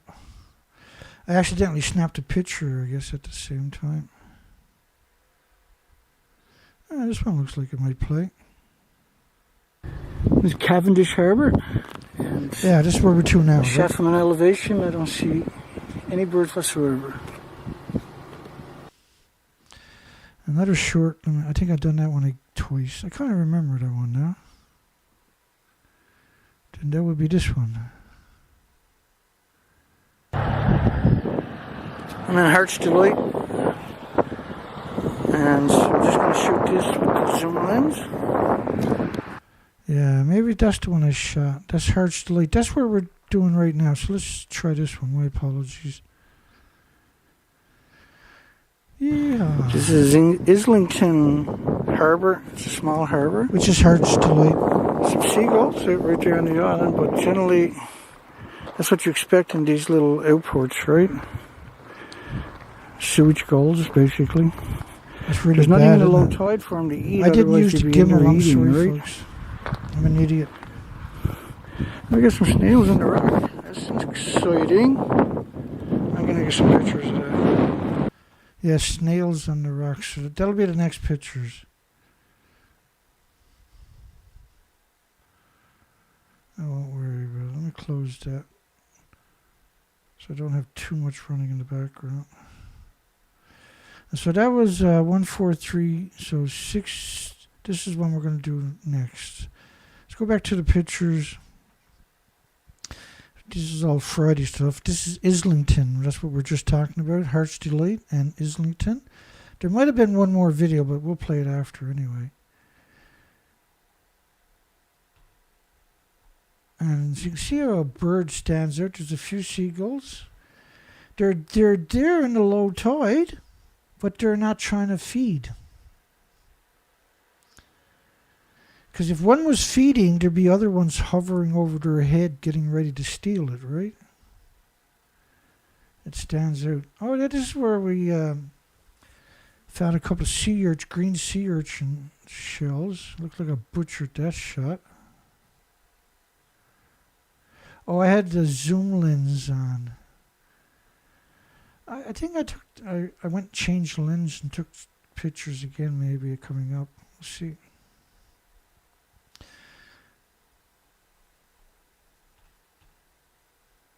And beautiful, eh? Looks just like the moon. Looks just like the moon. Yeah, that's the snails on the rocks. There we are. Not a good picture. Maybe the next couple are good pictures. I know I did get some other pictures.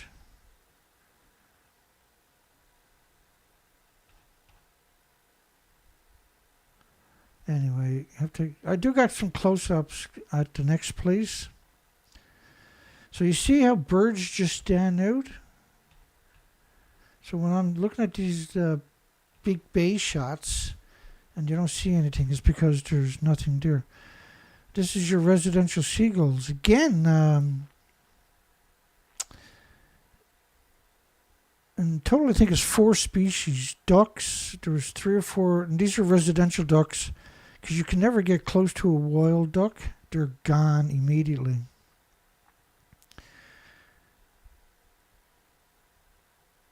And took lots of pictures of that spot. I went to Beak Bay. That's a crow. Yeah, so it's like 4 species of crows, seagulls, cormorant, and ducks. There wasn't many of them, obviously.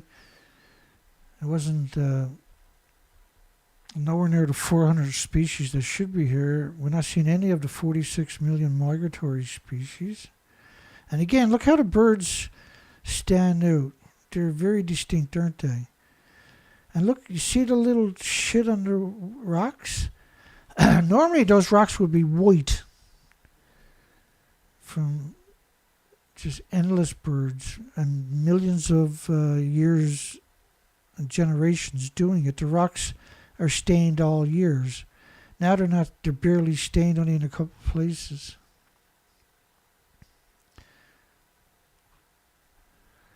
And you can see there was a couple of small, see that white on the rocks? I can't even remember the names of those species now because it's been so long since I've seen them. And when you're looking at, the camera takes such great pictures, you can see underwater pretty good. You're not seeing anything moving. You're not seeing anything feeding, because if there's one, like I say, if there's one bird feeding, the other gulls are right over their heads, like within a few feet, getting ready to steal it from them, right? In the bird world, there's many, many bullies.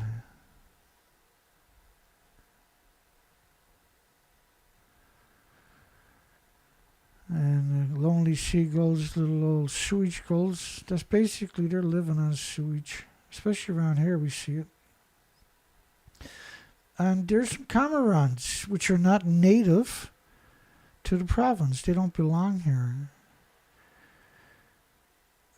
And that's a young one right there. He's got some serious discolorations, don't he? Look at that. Wow. And they don't belong here. They're cormorants, eh? But they're good divers. They can dive quite deep. I gotta try to get a clean shot. I can see a young one right there where my cursor is right now. I'll zoom right in. Right here, see the red beak? It's not a very good shot. Maybe we'll get a good shot. I don't remember seeing one with white patches around her neck. That might be another one right there. Could be young ones, I suppose.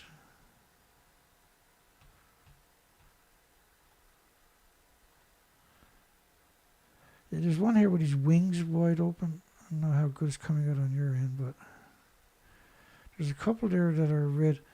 I apologize. I'm just trying to get a good shot. See if I can get a clean shot of them. And I'll come back into the picture, actually.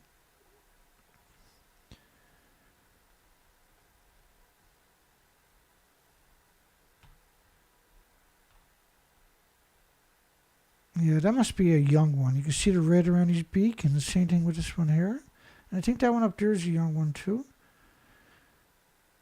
And that's the only birds we're really seeing for... But they're not really migratory. They're residential birds. They seem to be here all year long. They're not supposed to be here. They're a very new addition. If there's any birds in the water, as I just showed you earlier, you would see it. I mean, look how a bird stands out, right?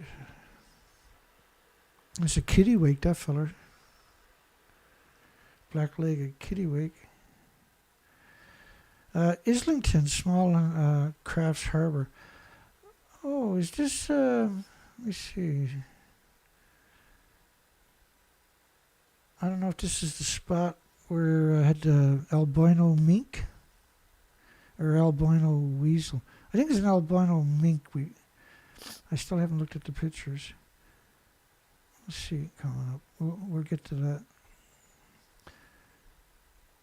So just some seagulls. Picture perfect, eh? Look at this place.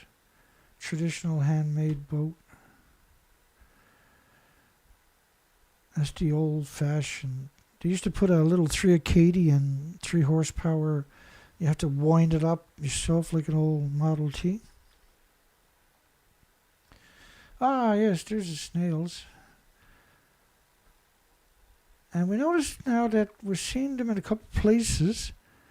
That's the closest we come to any kind of life. There should be tons of mussels here too.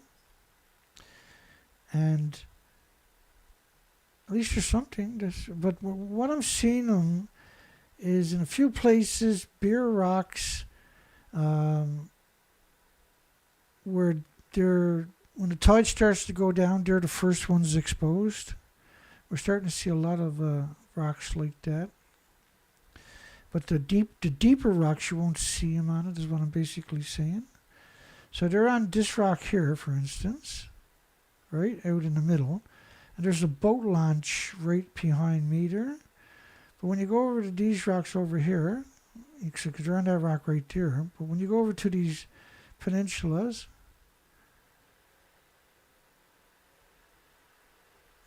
actually pretty good footage.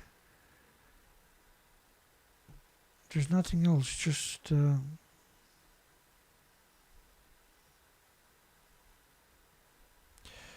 have I got done now? What have I got done now?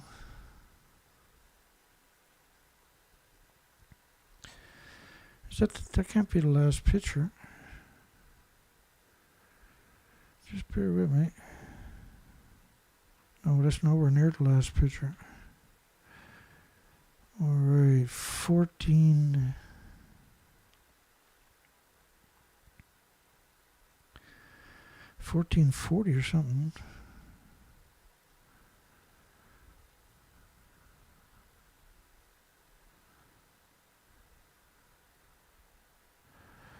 And just bear with me, folks.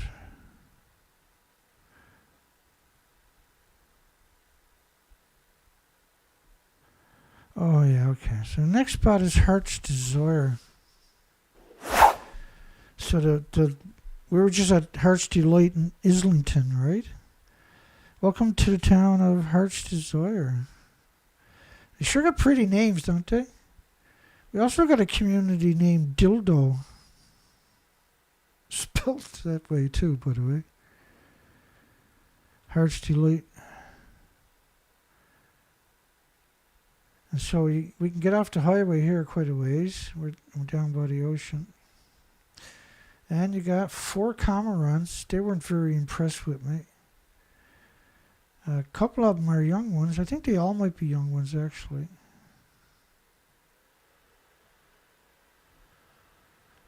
And again, when you zoom in on the shoreline, you're seeing down here, you're seeing more snails. Or, yeah, snails. They're not periwinkles, but they're first cousins or something, right? And you can see a couple of cormorants, or seagulls rather. And literally nothing, just a scattered seagull. And the cormorants and a random crow. And in one spot we seen 6 ducks, residential ducks. And we say they're residential because they didn't take off. And I was fairly close. So a wild duck will not stay there. And so if you don't take the picture of the seagulls, then you got no pictures of birds at all, basically. But they stand out, right? That was the big thing. 1650. So we're up to almost 1,100 pictures between last night and today. And again, because I'm doing a scan, I'm usually taking 2 or 3 pictures, 2 or 3 pictures, 2 or 3 pictures, and that's why they look like that. I'm hoping that at least one comes out clear, but almost every single one is perfect. The camera does all the work, right? And, you know, I got good lenses. You can see 2 birds. See that there? So, like, they stand out. I don't know about to you, but to me, it's easy to spot. And so that's why I do the long zooms, because on the zoom, I can't tell. My eyesight is not good enough to tell. But after I can zoom in, and if there's any birds there, they're going to stand out like these guys. And so you're doing the whole show. So 1, 2, 3 there. Then I'm going to move over that way. 1, 2, 3. And that zoom I got is actually not too bad. I need an adapter for my camera for my micro four thirds lenses, because I actually have a very, very nice set of micro four thirds with 13 lenses, but without the motor, the manual focus. You don't care about that though. And I also have a really good zoom micro four thirds, but my micro four thirds camera packed it in. And that was a $1,400, I think that was the Mark V. We've had quite a few over the years, but because you're on the ocean for long periods, they were taking quite the beating. Is that a seagull right there, I guess? Or, yeah, that's a seagull or something. So like I said, the bird stands out. If they're in the water, it might not look like it to the average person, but once I explain it to you, you know what I'm saying is true, right? And I think there might have been a couple of ducks right coming up here. I can't remember. I know the cormorants were out on that rock. Yeah, they're young ones. They just left the nest. And before I left, I took pictures up by the high tide line to see what got washed up. And I'm not seeing any shellfish. That doesn't mean there's not a couple there, but I'm not seeing any. Just driftwood and stuff like that. But it's extraordinary that I can't find any shellfish. Now, we did see some snails. So I can't say there's nothing there, but I mean, there's not many places you're seeing the snails, right? Oh yeah, this was I changed lens this time. And there was somebody gathered up some shellfish or sea urchins. This one still had a few spines on it. They're very fragile. They had very pretty shells. And another thing I noticed on Sunday when we were up in the national park, and I'll tell you the name of it after, was there was a spot there I went back to where I had camped a few years ago on a salmon river. And each day, I was there for 4 days, and each day, because you got to go off to the train track, the old train tracks, they removed them. And you go not way down, but you go down a steep incline and you're down by the salmon river. There's a little camping spot. But up on the trail, there was around 35,000 flowers on both sides of the trails heading west. And there was only probably 100 there when I was there on Sunday. So nothing there to pollinate them is what's going on, I would imagine. Now, we did see some bees in one place. See the seagulls over there? And notice how they stand out. If I can... Let me do this, right? So, all the sewage gulls. And that's the most we've seen all summer. You want to see them, you got to go to McDonald's. Structure is unsafe.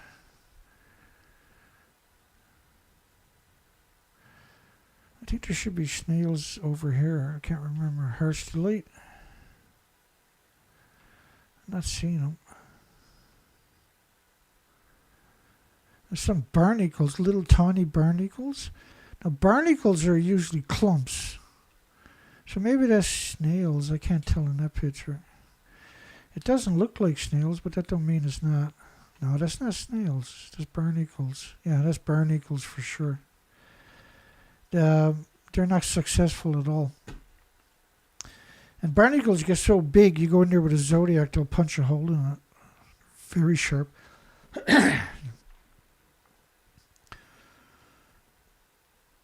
This is Heart's Delight, maybe.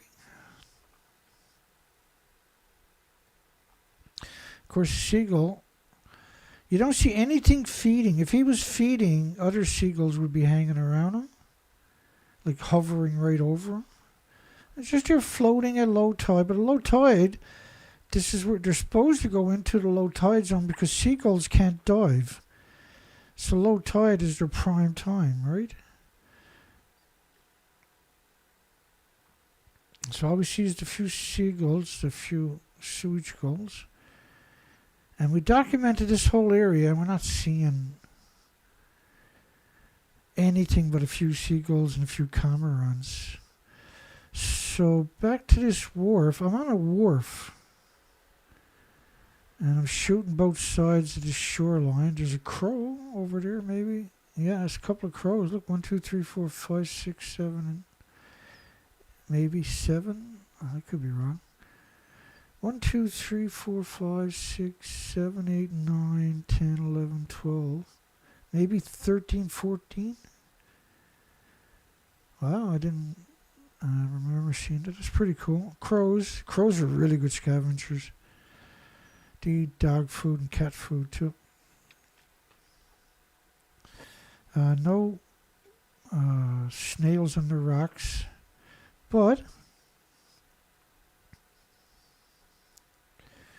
right here is a albino.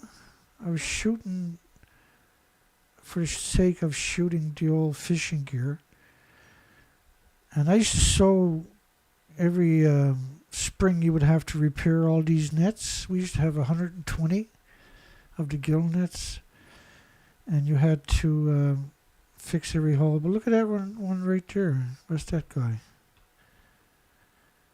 I do believe that's a mink. I get a real clean shot coming up of him. I got better shots than that coming up.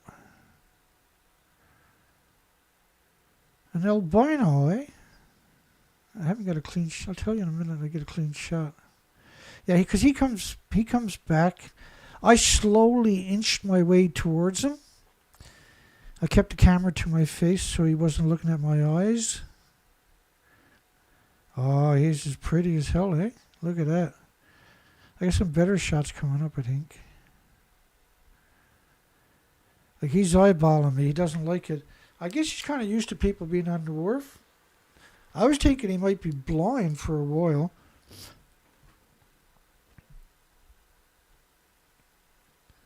Because I'm slowly inching closer to him, eh? I cannot remember the last time I seen an albino.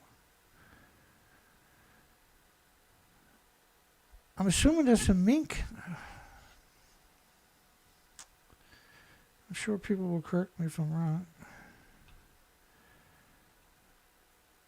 It's been a while since I've seen one, so I can't really tell you. And so I'm stood up, I'm still, and when he's not looking at me, I'm inching like 8 or 9 inches, and I stop and stay still.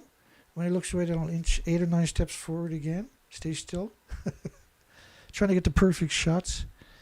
I got him on video, I think, too. I haven't checked it yet. Oh, we got some beautiful shots of him.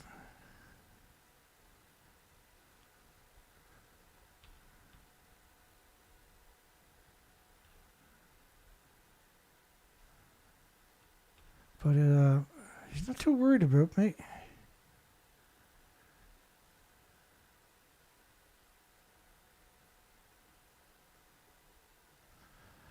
$18.60.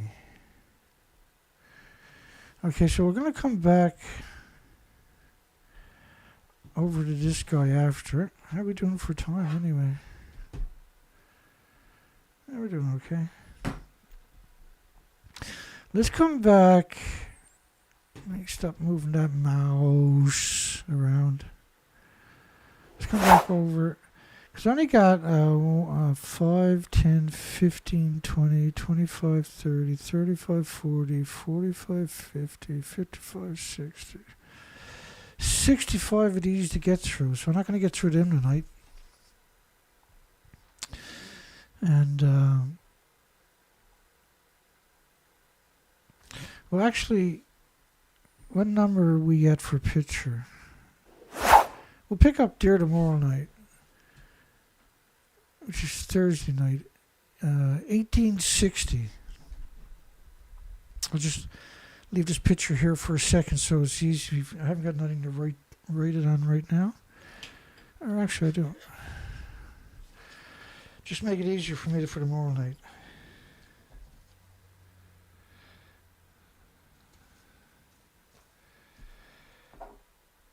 Sure, it's not going to write.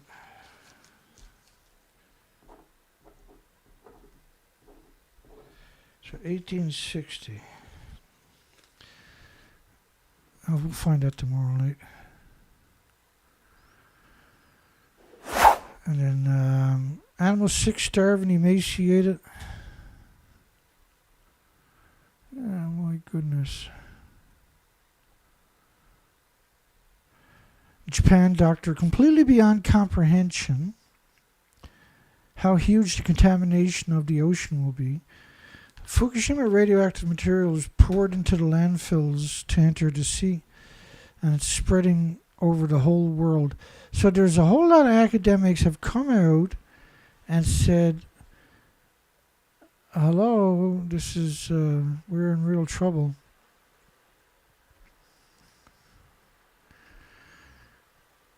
And tried to warn you originally. There was quite a few people, but they didn't come out and tell you that the fuel pools were gone, the reactor cores were gone, right? But there was a lot that didn't, were saying whatever they felt that they can get away with.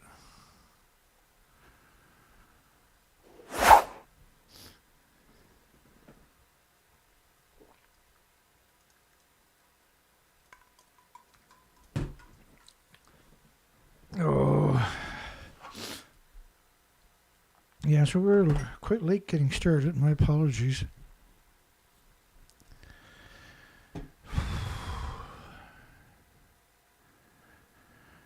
I was still recovering all day today.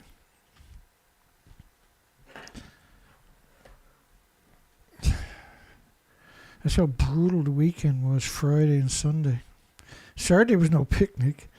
I had Charlie horses in back of both of my legs, bottom, then the top of both of my legs, then the front of both of my legs, and then in my left arm over a period of 1 hour. I was like, oh crap, I'm a deader. Because I was welding for about an hour and a half.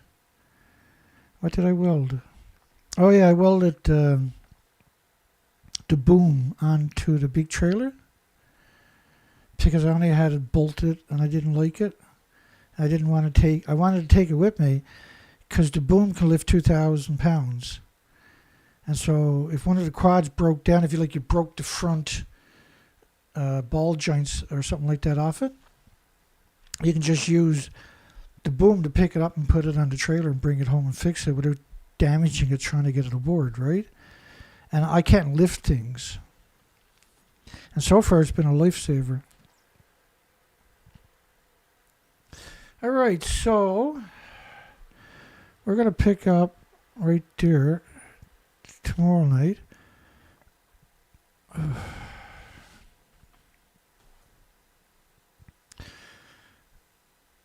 And pick up there tomorrow night. We're going to come over to the pole right now. Did Japan, the nuclear industry, and International Atomic Energy Agency poison Earth and the entire food chain with radioactive fallout? And I only got 2 likes in the last hour. And 2 votes in the last hour. And today, from hour 11 to hour 20, I only had 9 views on my site and no thumbs up. That's censorship and overdrive. And it's the cowardly thing to do, so the industry's going to do it, right? That's how they roll. We're going to close the poll down. We got Don Vincent calling in. Hi, Don Vincent. You're live on the hotline. Hey, thank you so much, Dana, for your program and your efforts. I really do appreciate it. I sit out here in the desolation of the prairie, and I wish I could change things. Yeah, I hear you. I wanted to check in before you close up for the night. 1860 is where you're at on the pictures. I'm getting the audio now, but as soon as my audio improved, as soon as I wasn't able to text, and I wanted to ask you, can a guy send a screen capture to you during the program, or does that mess you up? A screen capture of what?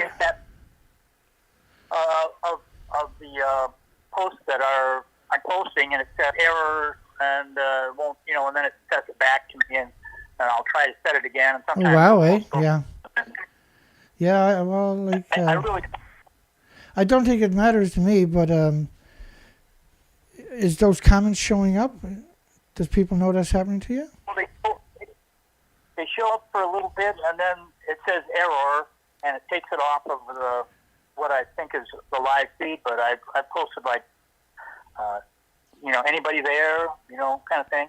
Sure. Thought, yeah. During the program, maybe it would mess up your live program. I didn't want to do that, so I waited to the end here. But yeah. I mess it up when I send a picture, live. A screen capture. I see James Lucid is saying he doesn't see Don's comments. I mean, you can send it, but I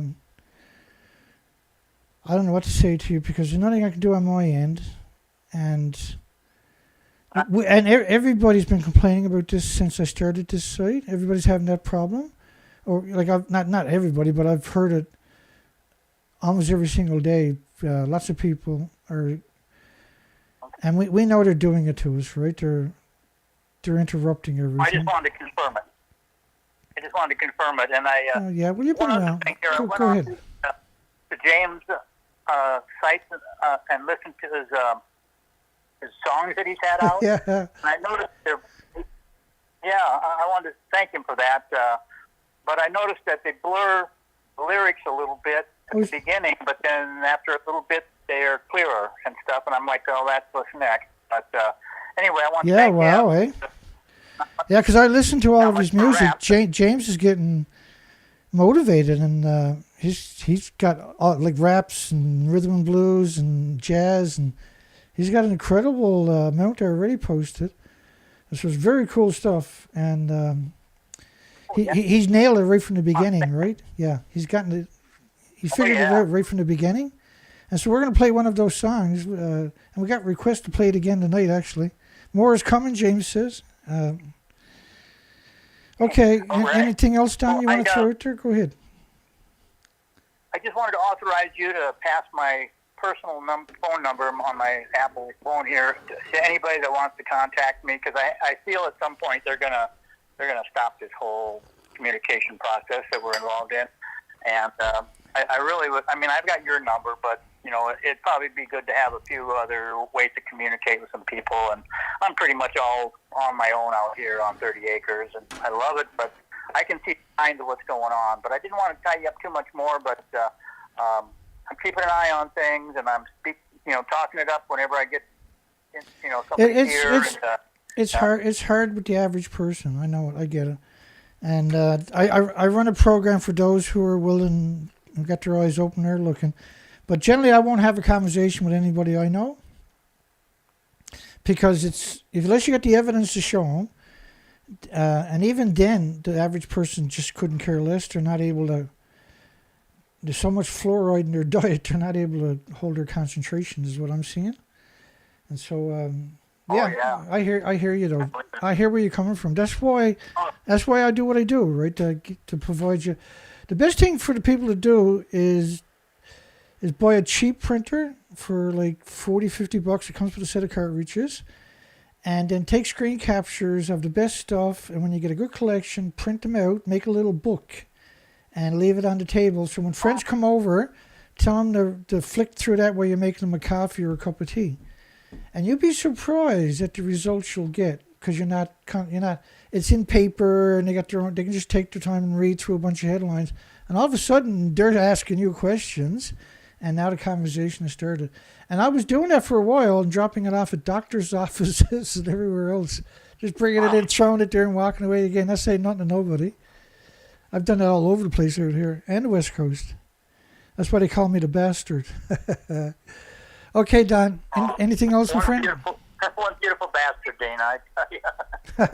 Good stuff. I love you. Love you too, buddy. And, Kevin, it's all great, all of you, really. And I really appreciate being in this select group of, I guess, highly intelligent people. Or at least exactly.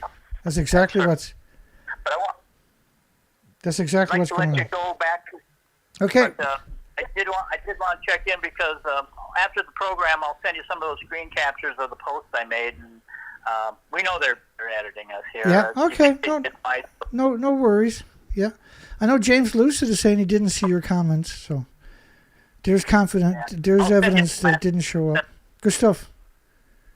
You're breaking up anyway. Together, Ed. Yeah. Okay, Don. I'll let you go. Thanks so much. Talk again soon. Be safe. Yeah, good talking to you, Don. Take care. Bye. Yeah, bye-bye. Love to all. Yeah, love to all. He says love to all, folks. Okay, Don, thanks. It's Don Vincent Walters. Oh, excuse me. Alrighty, and so we're going to close it out with one of James' songs, which is a big hit. There's a few people told me to play that every single night. That's the best song they heard in ages. And they don't need to tell me, I know. It's fantastic. For this, particularly for this act, go to James's site. He's got all kinds of music, and there's lots more to come. I'll start it off again in a minute. Calm down. In the Tokyo Bureau, swirling smoke and neon beams. Chicago division, fueled by heated dreams. Calm down, Charlie calls in, voice smooth as silk. Says, Dana, you're dreaming, don't cry over spilt milk. On Dana Durnford show, the chatter's turning wild, but Charlie shoots it down with that cool cat style. Unit 3's no killer, no harm to see life. He chuckles in the static, cuts through the strife. Oh, calm down, Charlie, with his nuclear charm. He says starfish are just fine, there's no alarm. His words dance on airwaves with a confident glow. Calm down, Charlie steals the whole radio show. With a snap and a grin, Charlie's voice so clear scatters the dread, dispels all the fear. Mux didn't hurt, he croons with a sigh. Science is for thinkers, not a whim or lie. Though Dana and the crowd may shout and roar, Charlie's unfazed, he's heard it all before. His swinging rationale, like a soothing song, says hold on to logic, we gotta stay strong. Oh, calm down, Charlie, with his nuclear charm. He says starfish are just fine, there's no alarm. His words dance on airwaves with a confident glow. Calm down, Charlie steals the whole radio show.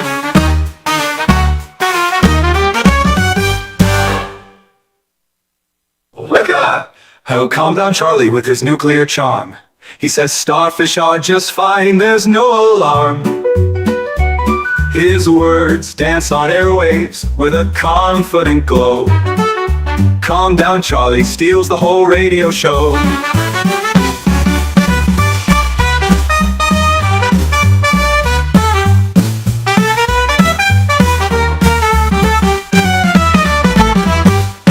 Look at how calm down, Charlie, with his nuclear charm.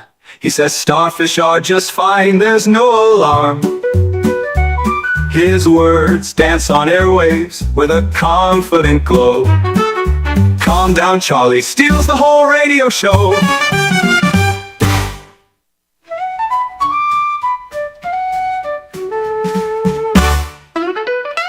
With a snap and a grin, Charlie's voice so clear scatters the dread, dispels all the fear. Mux didn't hurt, he croons with a sigh. Science is for thinkers, not a whim or a lie. Though Dana and the crowd may shout and roar, Charlie's voice so clear, Charlie's unfazed, he's heard it all before. He's heard it all before. His swinging rationale, like a soothing song, says hold on to logic, we gotta stay strong. Though Dana and the crowd may shout and roar, roar, Charlie's unfazed, he's heard it all before. His swinging rationale, like a soothing song, says hold on to logic, we gotta stay strong.